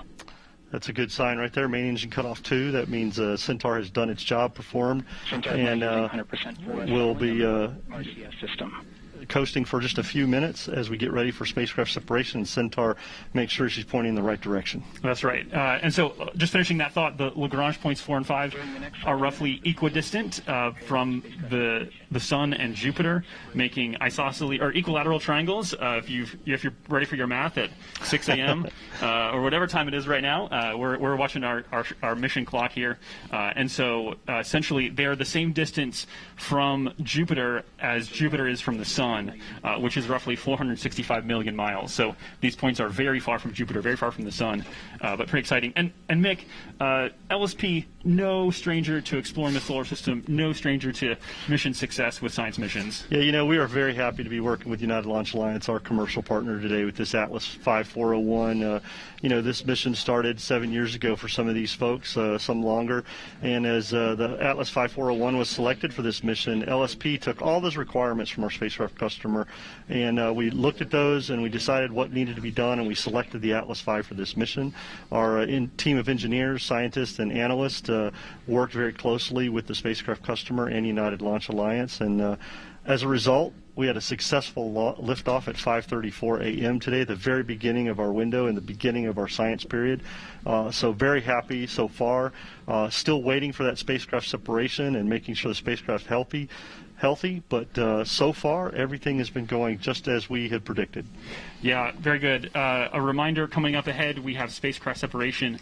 As you say there, a countdown to when we're expecting to see that happen. What you're seeing on screen is a graphical representation based on real telemetry data. So we are confident this is what's happening in space right now. That's not actually a live video. Now stabilized at the coast attitude. And so again, there you see on your time, we're expecting that spacecraft separation in about 9 minutes from now. So after that, we will have a brief period where we'll wait to start solar array deploy.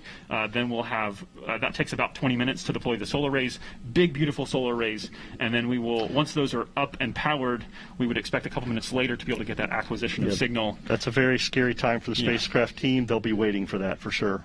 Yeah, absolutely. All right, I think we are ready now to send you upstairs to NASA Edges Franklin with the Lucy Program Manager. Thanks, guys. Yes, I'm here with Donya Douglas Bradshaw, who is the Lucy Project Manager. Donya, how you doing today? I'm doing awesome. Great.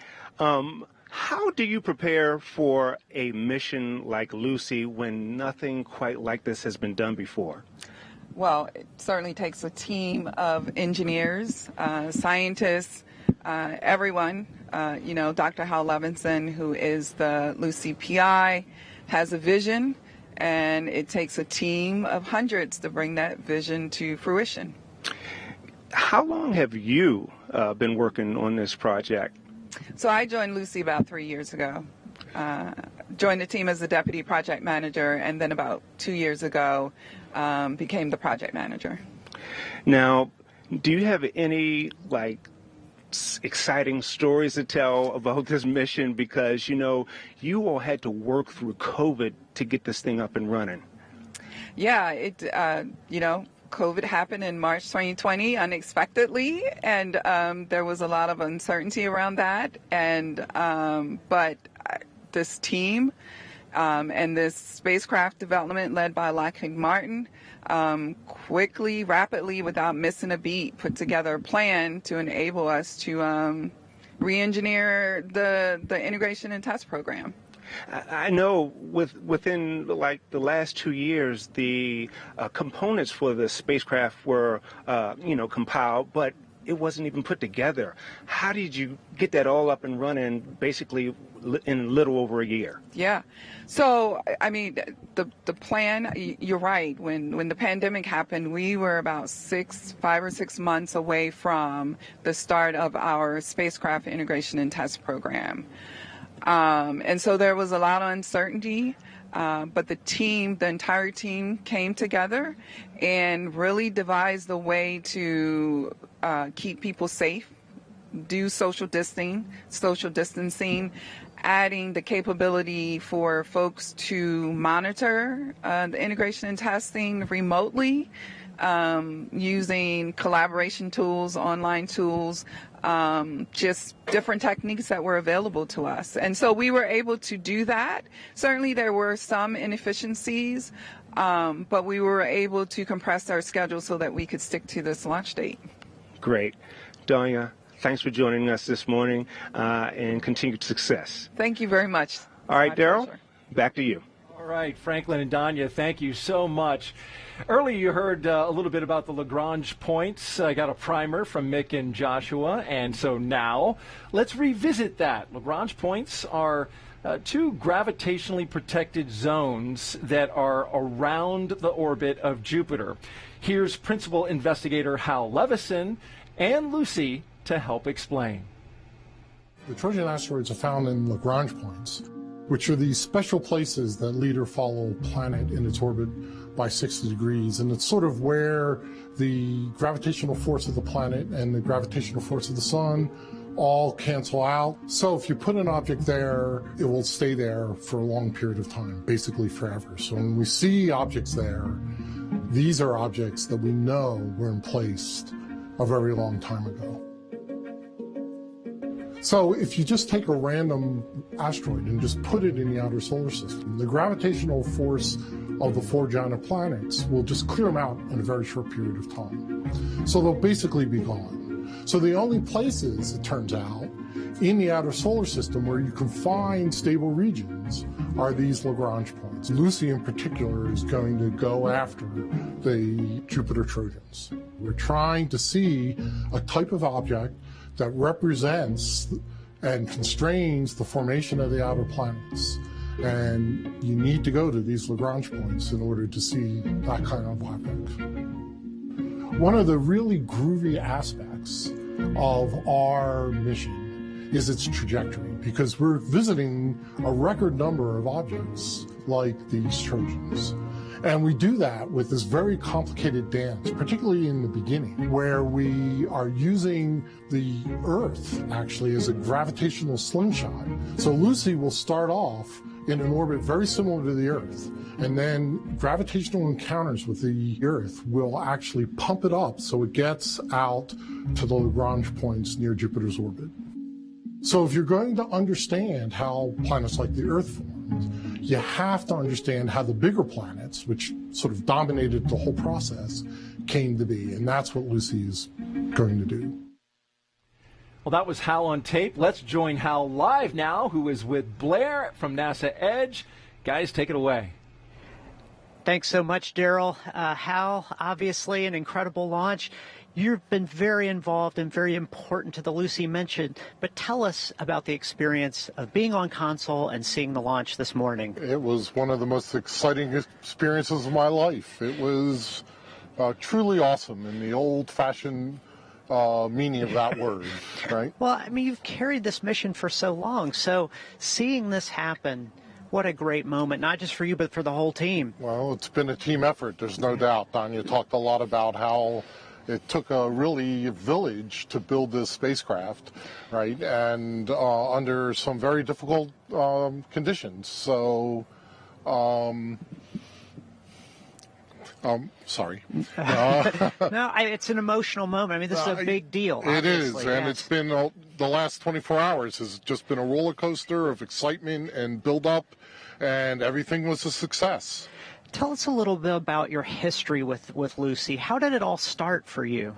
Oh, we started this project back in 2014. I think the first email that I have that had the word Lucy in the subject was in March of that year.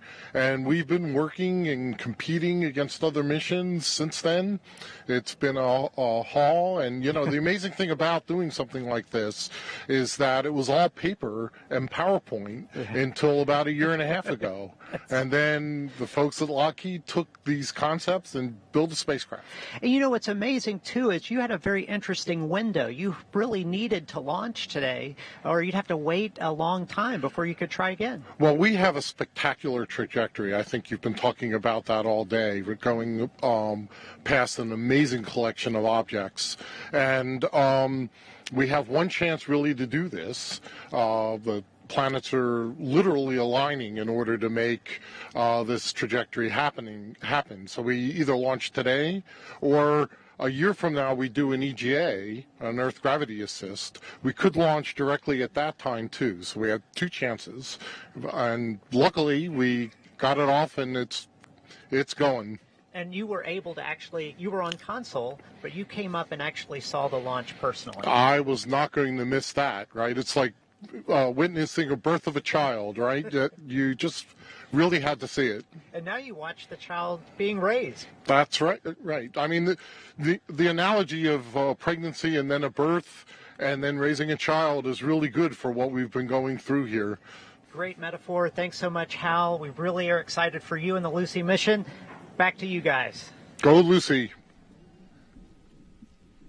Hey, yeah, go Lucy. Indeed, we are standing by. For double check. In just 30 seconds, we are continuing to hear those calls that we are on back track. on at 20%. So obviously a big moment, especially for the ULA team. This would be the end of their task. Sensor is now spinning up in anticipation of spacecraft separation. 15 seconds. Huge moment here for all the teams, actually. Successful launch. 5 This seconds. is what it's all about. Spacecraft set. We have indication of successful separation of the Lucy spacecraft.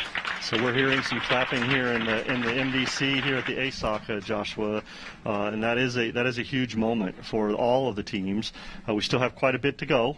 Solar array deployment, we talked about those earlier. Those big, huge solar arrays that are needed, and the spacecraft team, will be awaiting to get confirmation that has started, and then there'll be 22 minutes, what they refer to as 22 minutes of terror, waiting for those solar arrays to deploy. And of course they have to get acquisition of signal to verify all that slightly after that. So the next few minutes as we get through this is going to be spacecraft team will be kind of sitting around waiting to see what happens and making sure Lucy is healthy and doing well. But spacecraft separation, huge milestone for the teams working the launch vehicle today. Yeah, I mean, Mick, even here, I got some goosebumps. Like, it's chills in that moment of just like, you can feel the energy of the people around you, just like so excited. And obviously, that applause is very genuine. This is a serious moment, but it's also like a really joyous moment. And you'll see the ULA team, obviously, this is the end of their major task for today. But NASA Launch Manager and the NASA LSP team, they will continue to stay with this because for you guys, getting the spacecraft healthy is the mission. It's not just the launch. It's making sure that they get on their way successfully. That's correct. We want to deliver mission success, as Dr. Z talked about earlier in the show, right? One of the things we want here at NASA is mission success, and that's all the way through making sure our spacecraft customer knows what's going on with their spacecraft and everything is well. So we'll be standing around waiting for solar array deployment. That'll begin here about 4 minutes after the, about an hour and 4 minutes after launch, about 6 minutes from now, and we'll go from there. Yeah, so again, it's going to be a process that will start at roughly L plus 104.30, and then from there we will wait about 22 minutes is the expected time to complete solar array deploy. Those 24-foot diameter, beautiful solar arrays, taking up most of the size, the physical length of the spacecraft, and then we will actually get confirmation of that for a couple more minutes because those are designed to power the spacecraft all the way through its mission, and so there will be a couple minutes where the communication is being established between the spacecraft and the ground. Not a simple process. We'll talk that in a few more minutes. Once we get closer to that acquisition of signal moment milestone, we'll kind of talk through how we're doing interaction. I think, and then I know there's a chance we could potentially pick up the actual live video. It wouldn't be live at the moment, the actual video from spacecraft separation. If we do catch that, we'll bring you that. ULA recorded that on board, and as they get closer to their download point, they'll be able to download that. I don't know if we'll get that right away or not, but it was recorded, and eventually that will be shared with the spacecraft customer. Another unique thing, we were talking about those solar arrays, why it's so important is I heard earlier today that, those things generate about 5,000 watts. That's all that the spacecraft uses. Man, that's not even enough to run a microwave here, right? So that just shows you how efficient the spacecraft is. Yeah, very good. Getting a few views there from around the country. We had one from ULA headquarters in Colorado, that there in Hangar AE with some spacecraft folks. But for now, Daryl, we're going to send it back to you. I'm sorry, to Marie. All right, thank you, Joshua. Time to catch back up with our Lucy cartoon character. And in this next episode, Lucy wants to show you where she's going and why she's studying the Trojan asteroids. You might be wondering, where is Lucy off to? Yes, the Trojan asteroids. These are a population of asteroids in orbit around the Sun, about as far away as Jupiter. It may seem far away to you, but our Lucy spacecraft is a capable explorer and ready to make the trek to her targets. Lucy is aiming to visit asteroids in both of these Trojan swarms on her 12-year mission. The pull of gravity from the Sun balances the pull from Jupiter to keep the Trojan asteroids in these two groups. Due to the Gravitational Balancing Act, these asteroids have been in these orbits for billions of years. It's still quite the challenge to explore these targets. However, our intrepid explorer is ready for her mission. Aren't you, Lucy? Of course. You'll be the first spacecraft to visit these asteroids. I can't help but wonder, though, why choose these asteroids in particular? I see. The scientific evidence says the Trojan asteroids are leftover material from the formation of the planets. Right. These asteroids hold vital clues to understanding the history of our solar system. It's just like a treasure hunt. What you discover could teach us about the history of the solar system and how the planets, including Earth, came to be the way they are. I won't hold you up any longer. Safe travels on your journey. Be sure to write home and tell us all about it.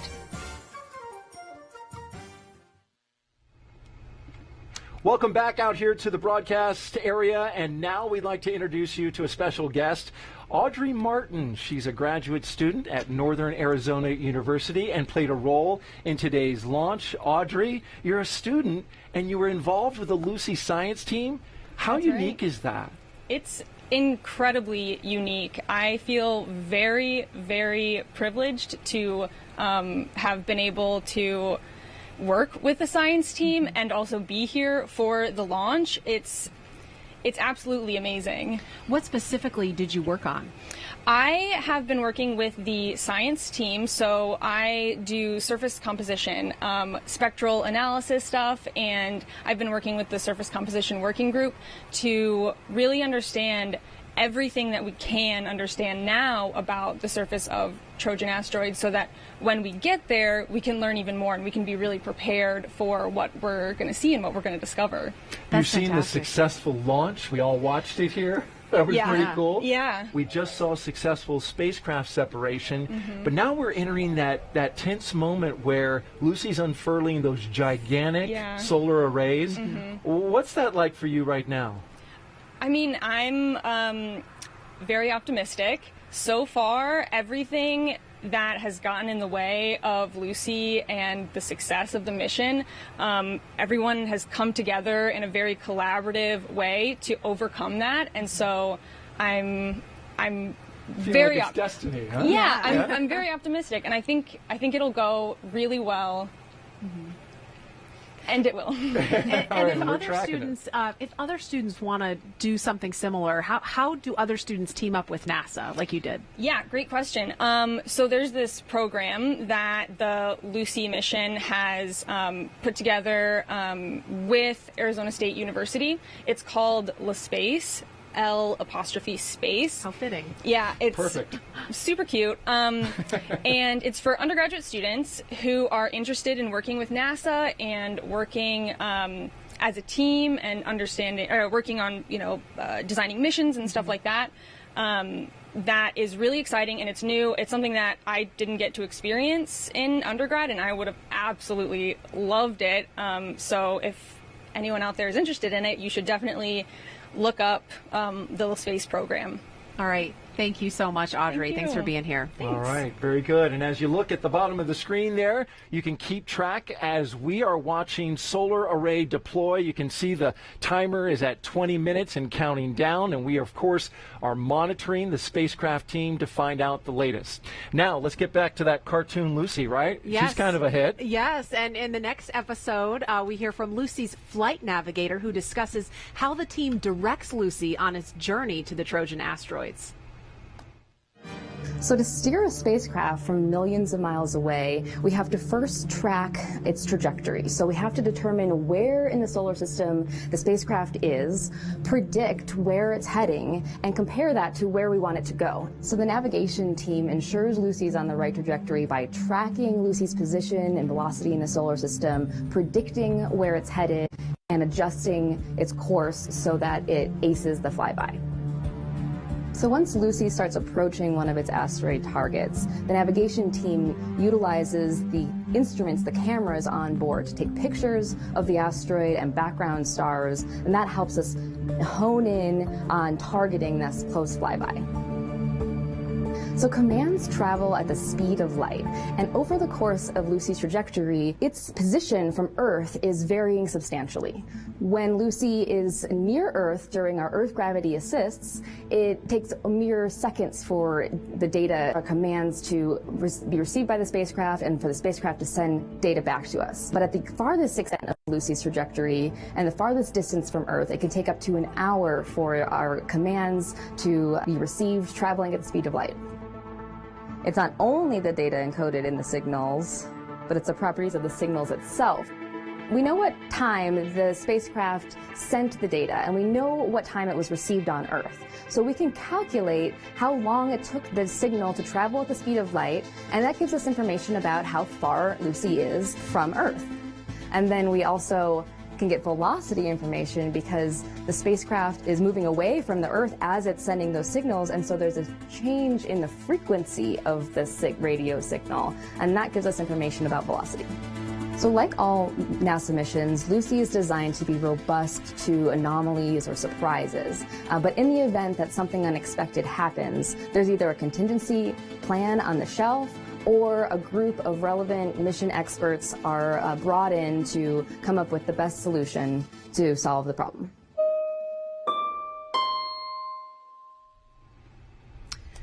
A little less than 6 years from now, Lucy will fly by the first Trojan asteroids in the mission, Euripides and its small moon, Ketta. This next episode of the Lucy cartoon series shows us an illustration. There it is, Lucy. Your first Trojan asteroids. Euripides with its small moon Keta. Earth to Lucy. Remember, you need to take a lot of images of Euripides and Keta in not a lot of time before you're zooming off to your next target. Make sure you get all those images for us.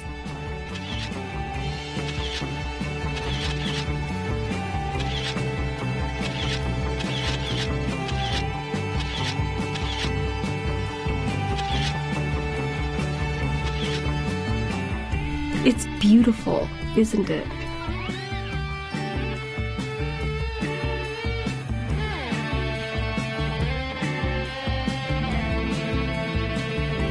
And we're past. Whew, that was quick, right? Get any good data? That's great to hear. Can't wait to see them. Just send them back to us here at Earth.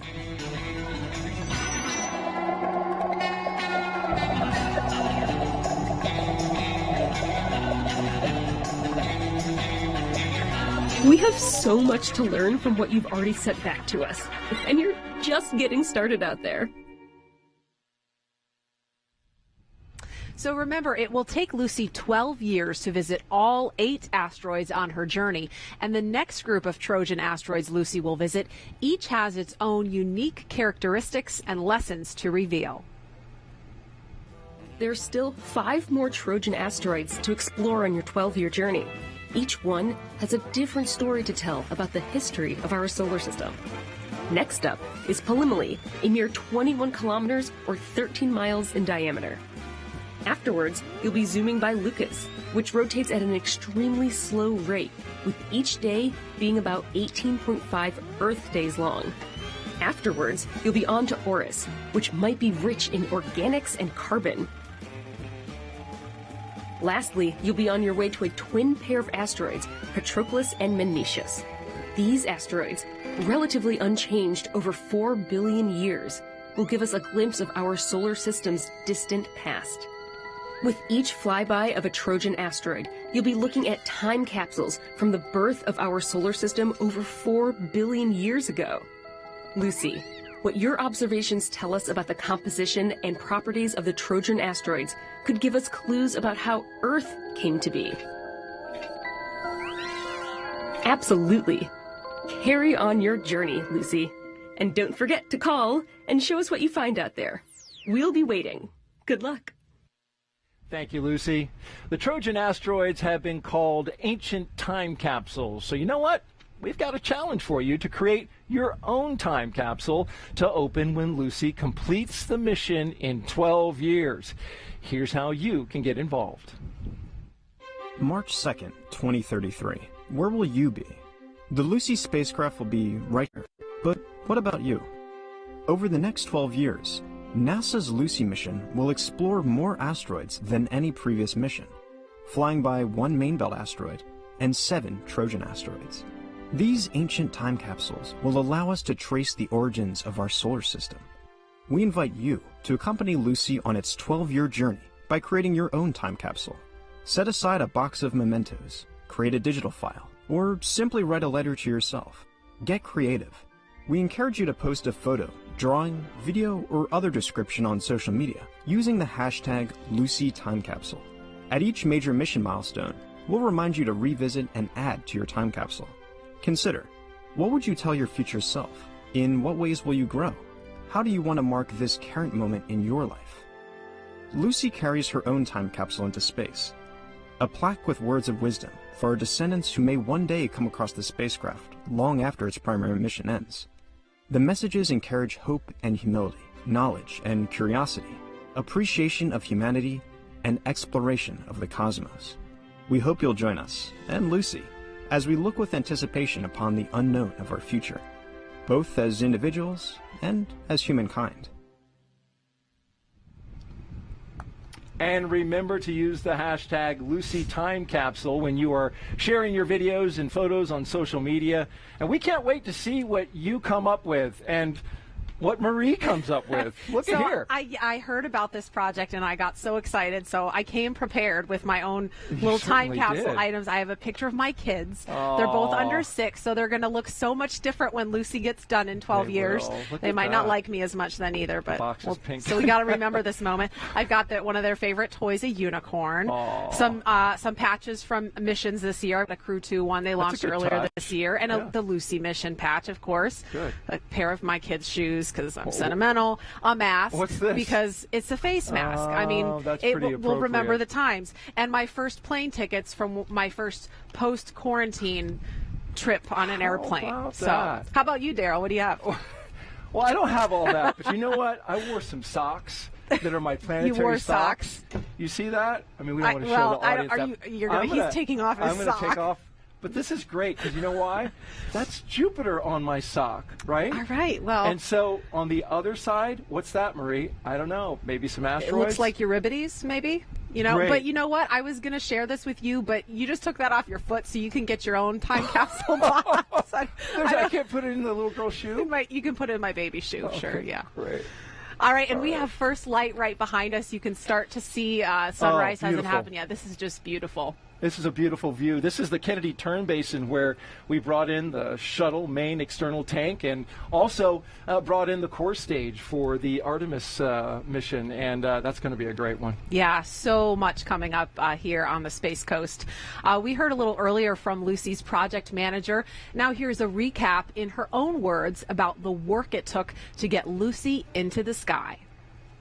The Lucy mission is a planetary mission to the Trojan asteroids that are around Jupiter. It's going to survey actually a total of 8 targets, 7 asteroids around Jupiter and 1 asteroid in the main asteroid belt. Once you know where you're going and the type of science that you want to take, one of the things that you start looking at is the spacecraft.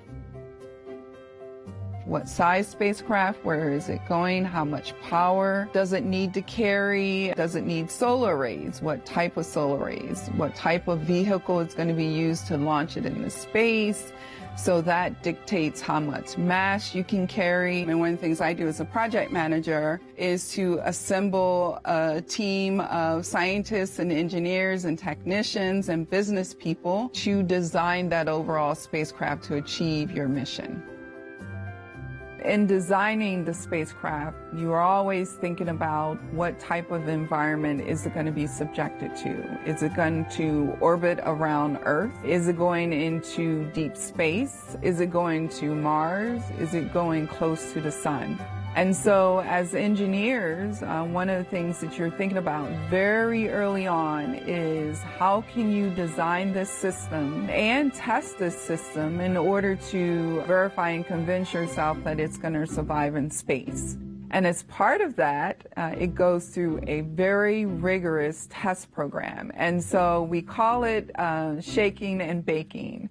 And so we actually put it through what we call a thermal vac chamber in which we simulate the space environment. We also put it on what we call a vibe table in which we vibrate it, so we shake it. And one of the important things that you have to do in order to be convinced that it's going to survive is to make sure that the environment in which you're testing it in, the simulated environment, is harsher than what it's going to see in space. So once you subject that spacecraft or that instrument to that environment, then you can have confidence that it's going to last the lifetime that it's been designed for. All right. Thank you very much, ladies. As you can see at the bottom of your screen, we are counting down to confirmation of solar array deploy and acquisition of signal. Just about 8 minutes to go in that. Now, many of NASA's unique science missions have one thing in common, and that is the Launch Services Program that helps each mission take flight. LSP is the common thread.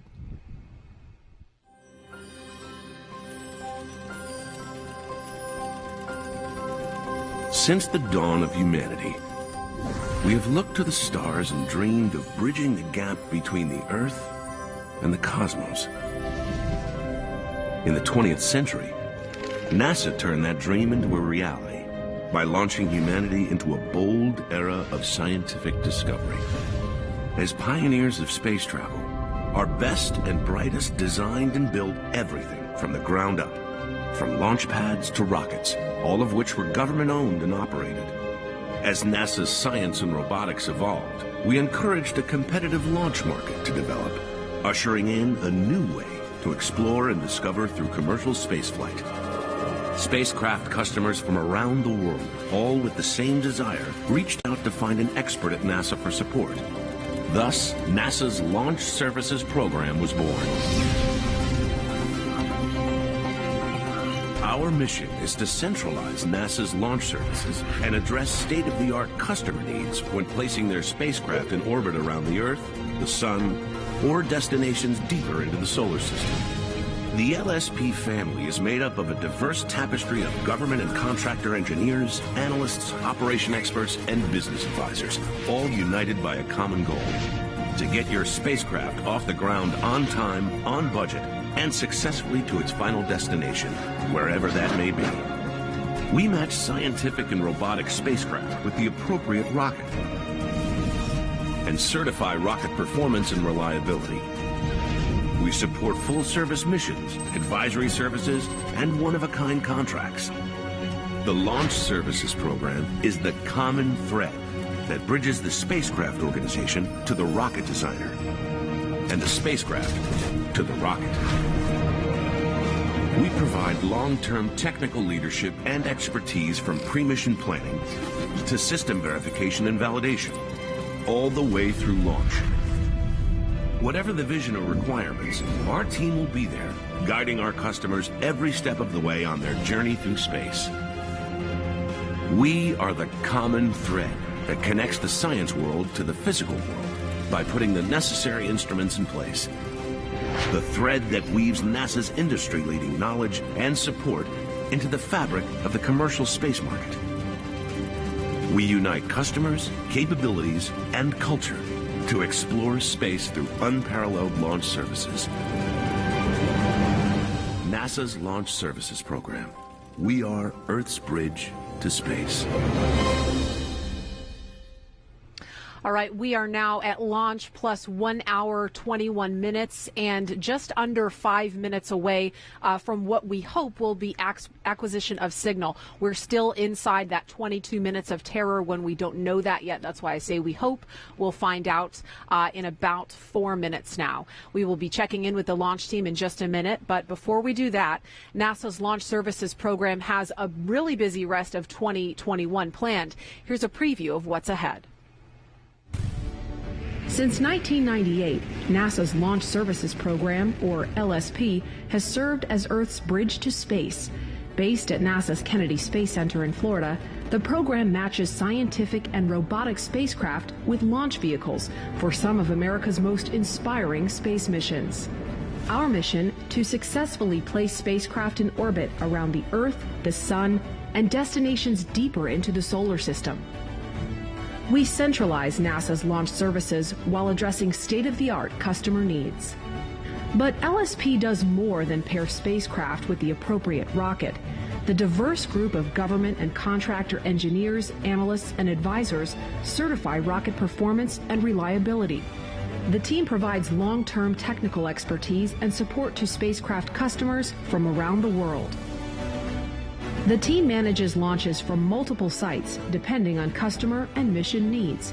Cape Canaveral Space Force Station in Florida, Vandenberg Space Force Base in California, Reagan Test Site at Kwajalein Atoll in the Republic of the Marshall Islands, and the Pacific Spaceport Complex in Kodiak, Alaska. Building off of past success, LSP forges ahead to support NASA's future. Lucy will be the first mission to study Jupiter's Trojan asteroids, which may be remnants of the primordial material that formed the outer planets of our solar system. It's then back to the West Coast for Double Asteroid Redirection Test, or DART, NASA's first planetary defense mission. That will be followed by Imaging X-ray Polarimetry Explorer, or IXPE, launching from Kennedy. IXPE will expand our understanding of X-ray production in objects such as neutron stars and black holes. Years of testing, determination, and dedication, working as one. NASA's Launch Services Program is Earth's bridge to space. right, just about 2.5 minutes until we hopefully finish solar array deploy. 2 minutes after that, we're expecting to get the acquisition of signal as we dawn here. A beautiful shot behind us, Marie, of the sun getting ready to rise here at the Kennedy Space Center, the Kennedy Turn Basin behind us. What a beautiful sight. Yeah, storybook picture behind us. And as you saw in that video, the next mission for NASA's Launch Services program is the Double Asteroid Redirection Test. We call that DART. That's currently scheduled to lift off November 23rd. I think it's Thanksgiving Eve over on the West Coast, Vandenberg Space Force Base. So we're really excited for that one. And more details you can find on that at nasa.gov/DART. And so, while we stand by to find out more information about the situation with Lucy, we want to just say, hey, this is a long journey ahead of her, but these moments right here are very critical, especially that confirming of that solar array deploy. So let's toss it over to Joshua and Mick over at the ASOC, who will talk us through it. Guys? Yeah, thanks, Daryl. Man, what an exciting year ahead. Obviously, we'd love to talk about that, but we need to focus on what's at hand. 1 minute left. Again, this is the anticipated time to complete the solar array deploy. Mick, I think we did hear that there is a good call on beginning that process. Yeah, the team is getting some low-rate data, and we did hear from the spacecraft project that they had begun that project on time. So, as you said, we're hoping here in about 50 seconds to hear that solar array deploy is complete, and as Daryl mentioned, 2 minutes after that, we get full acquisition of signal to check out the health of Lucy, and we should hear that come in from spacecraft project manager to our NASA launch manager to make sure that Lucy is good. Yeah, we did get that call. We weren't sure if we would hear a call for beginning solar array deploy because we did kind of, I don't want to say lucked out because there's no luck here, but we were fortunate to get that low rate data. We may not get full confirmation until we do get that acquisition of signal, which although that clock is almost at zero, may not be for a couple more minutes. As we wait here, Mick, communicating back to Earth is a challenge, and we kind of saw a little bit about that from one of our guests talking about when you're close to Earth, it's speed of light, but ultimately it's always speed of light, but that's a lot easier when you're close to Earth. When you're farther away, there's different communication mechanisms. Yeah, so for today's mission, we actually utilized the TDRS network, the Telemetry Data Relay Satellite Network that NASA owns for the vehicle telemetry and for some of the spacecraft data that we've started. Excuse me. And as Lucy moves on its way out towards the asteroids, we'll take advantage of the Deep Space Network, or the set of ground stations here on Earth that have huge, huge satellites that can pick up the smallest and faintest sound from space. So that is a huge asset that we have within the NASA and aerospace industry to be able to work with satellites that travel this far as Lucy is doing. Yeah, again, hoping now within a couple minutes to hear from Lucy. I want to emphasize that just because if we don't hear that quickly, that's not necessarily a bad sign. There's a big window here when we know that acquisition of signal might take place. So we will kind of try and stay with you as long as it makes sense. But again, that's kind of the nature of spaceflight. Again, it's not about luck. It is about science, and there's lots of factors at play. Yeah, like I said earlier, the team has done a great job of designing this trajectory and working, and so far all the predictions have been right on target. So as the spacecraft team works through their thing, their steps, there is this another 20 minutes roughly that we could get signal, or it could go as late as hour 55 after liftoff. So we'll stay around and look at what's going on, but the team is definitely still looking at that and working it. Joshua, I did want to go back. You had asked me earlier when we were off air about spacecraft separation and how simple that was, and it was, basically it looks simple. It looks simple, but it's an engineering feat, and it uses a Marmon clamp that's been around for years. And the Marmon clamp has an explosive bolt that is released, and the Marmon clamp releases, and Lucy was actually pushed off the front end of Centaur with 6 separation springs. So that's it sounds very easy, but it's actually a very cool engineering design that allows us to be able to keep the spacecraft on there for the ride and then separate where they need to go. So I wanted to bring that back for the folks on that are watching us. I think that's just a cool engineering thing that happened in the mission today. Yeah, appreciate those tuning in. Again, we had successful liftoff on time this morning at 5:34 a.m. Eastern Time, and we are standing by now hoping any second to hear that Lucy is alive and well. But as we wait, thinking ahead to what's to come, Lucy again headed to 8 asteroids around the solar system, 1 main asteroid belt, and then 7 Trojan asteroids Yeah, and this is just the beginning, as we've said earlier, right? The team will get the solar arrays out, they'll get acquisition signal. They've got a lot of work to do on orbit, testing out the systems, making sure that their batteries are charged, making sure everything's working. As I mentioned earlier, they're very efficient power usage, 5,000 watts, so they want to make sure all that's working as they're traveling towards these asteroids, so that when they get there, that everything works in the sciences. So they'll do checkouts of all the instruments that we talked about on the show today. And the team, the spacecraft team, still has a lot of work over the next few months and years, 12 years, right? Yeah. So that's what's coming for the spacecraft team. We just saw a little bit ago, we're still focused on Lucy, but the LSP team is beginning to work with our other commercial partners on some missions. Another asteroid mission, DART, which is a very cool mission that we're going to send a spacecraft to an asteroid and try to impact its trajectory a little bit. So that's looking forward to that mission coming up here very soon. So.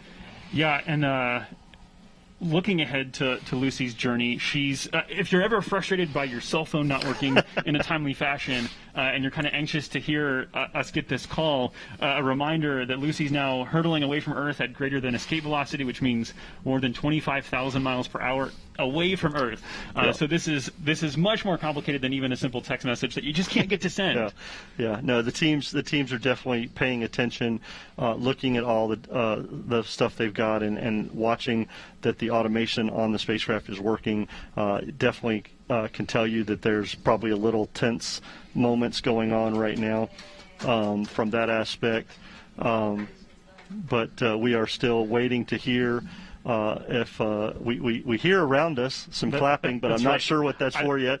But we are waiting to hear from the spacecraft project manager to the NLM on acquisition of signal. So hopefully we will hear that soon from the team. But definitely something is going on. There's some happy and clapping going on here. I feel like I'm a little in the dark, right? So that's right. That's good. But we'll hear that hopefully very soon from our NLM.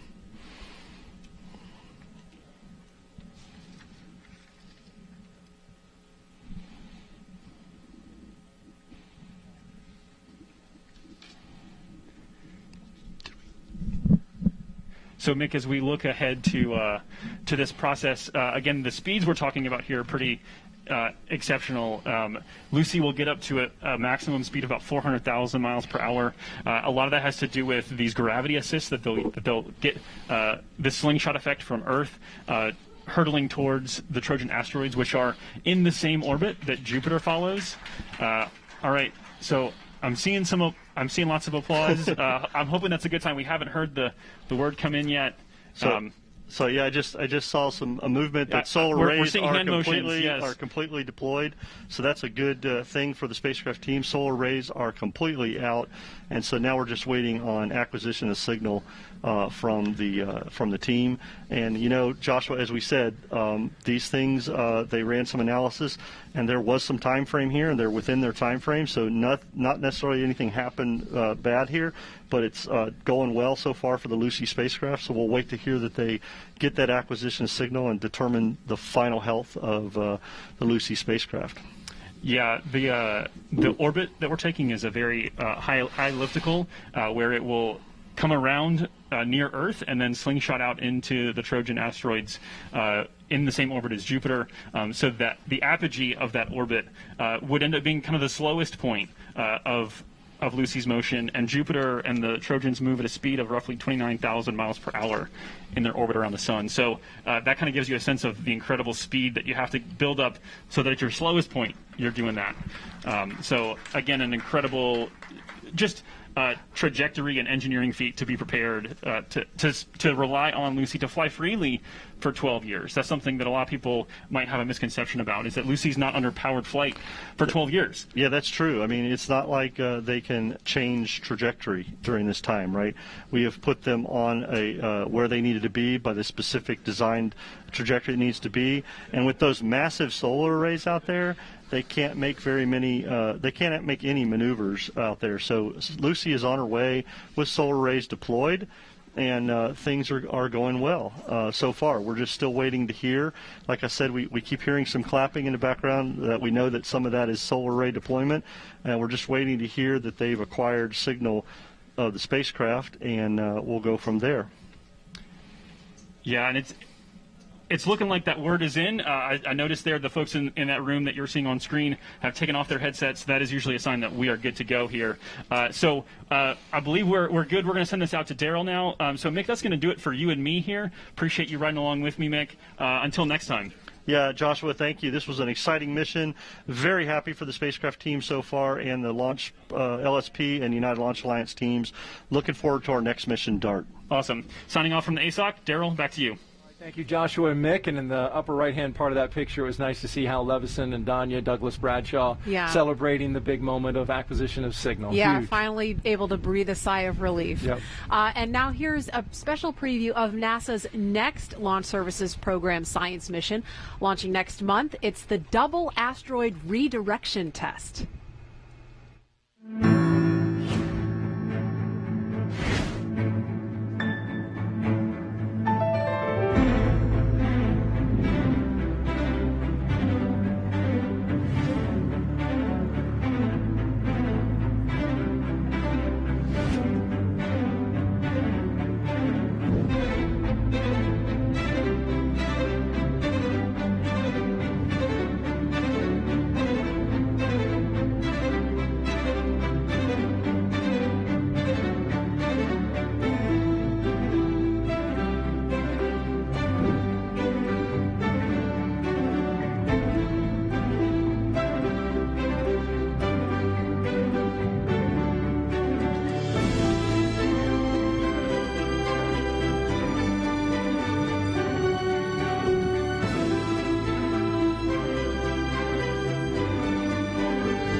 Looking forward to the DART mission. Got to make those travel plans out to California. We'll have it for you here on NASA TV. For now, though, we want to go back to the NASA launch manager, and he is with our own Franklin Fitzgerald. Yes, I'm here with Omar Baez, who's the Senior Launch Director for the Lucy mission. Omar, how did things go this morning? Things were splendid today. Everything went on time as predicted, and I couldn't ask for a better count. It just clicked off the way it should, and we really worked no major issues. So we were able to hit the window at the very beginning on the very first day of the short window for Lucy. So we're happy to be here at this point. I understand you were wrapping up a few things before you were able to come up. Everybody just got up and left. What does that mean? That means things are really good. So what that means is both solar arrays have deployed, and we did lock onto the acquisition signal from the spacecraft. So the folks at Goddard and Lockheed Martin Denver are controlling now and have positive control over the spacecraft. So that's the best shape you want to be in. Right before you came on, they rolled a package talking about DART. That's the next mission for LSP. Can you tell us a little bit more about it? So that one is so cool for us. DART is going to kinetically hit an asteroid, and it's our second planetary mission from the West Coast or Vandenberg. So super exciting. Just a different way of spotting an asteroid, and this time we're trying to go in the aspect of not studying it, but planetary defense. Could we move an asteroid if we needed to? And so this is super cool and a whole different way of operating for us. So we love it. Omar Baez, congratulations on a successful launch. And are you going to be the launch director for DART? I will be the launch director for DART. And after DART, we have IXPE from this coast. And that's going to be a cool one for Launch Services Program also, because it's our first KSC launch. We're a program that's been at KSC for 23 years, and we've never launched anything from the Kennedy Space Center, our very first, from Complex 39A. Oh, that's going to be awesome. We'll be there for that. Hopefully we'll have you on the show then again as well. Okay. Omar Baez, thanks for being with us today. Guys, back to you. Omar and Franklin, thank you. And as you look behind us, you see the dawn of a new day. And there's the dawn of Lucy, and her journey to the Trojan asteroid seems very fitting. Yeah, what a nice tribute from Mother Earth to Lucy, the fossil and the spacecraft now about to uncover secrets of our beginnings. Indeed. So we're going to leave you with a replay of this morning's liftoff, and you can also follow along live mission updates online at nasa.gov/Lucy. Have a great weekend. And keep looking up. That's my line, Maria.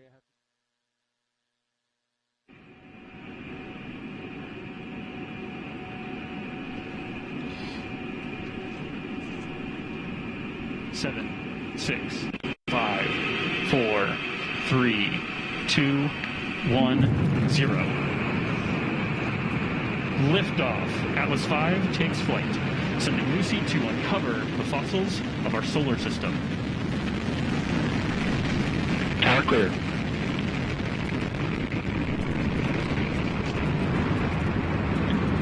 RD-180 propellant utilization has gone to close loop.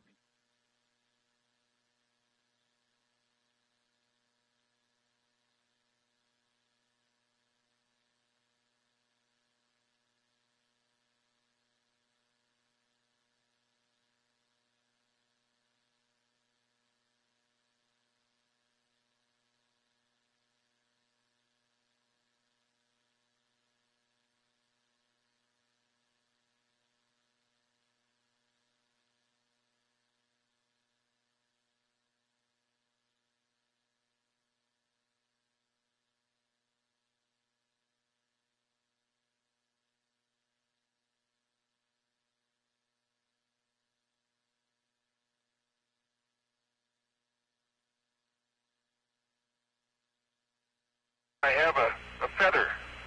In my right hand, a hammer. And I guess one of the reasons we got here today was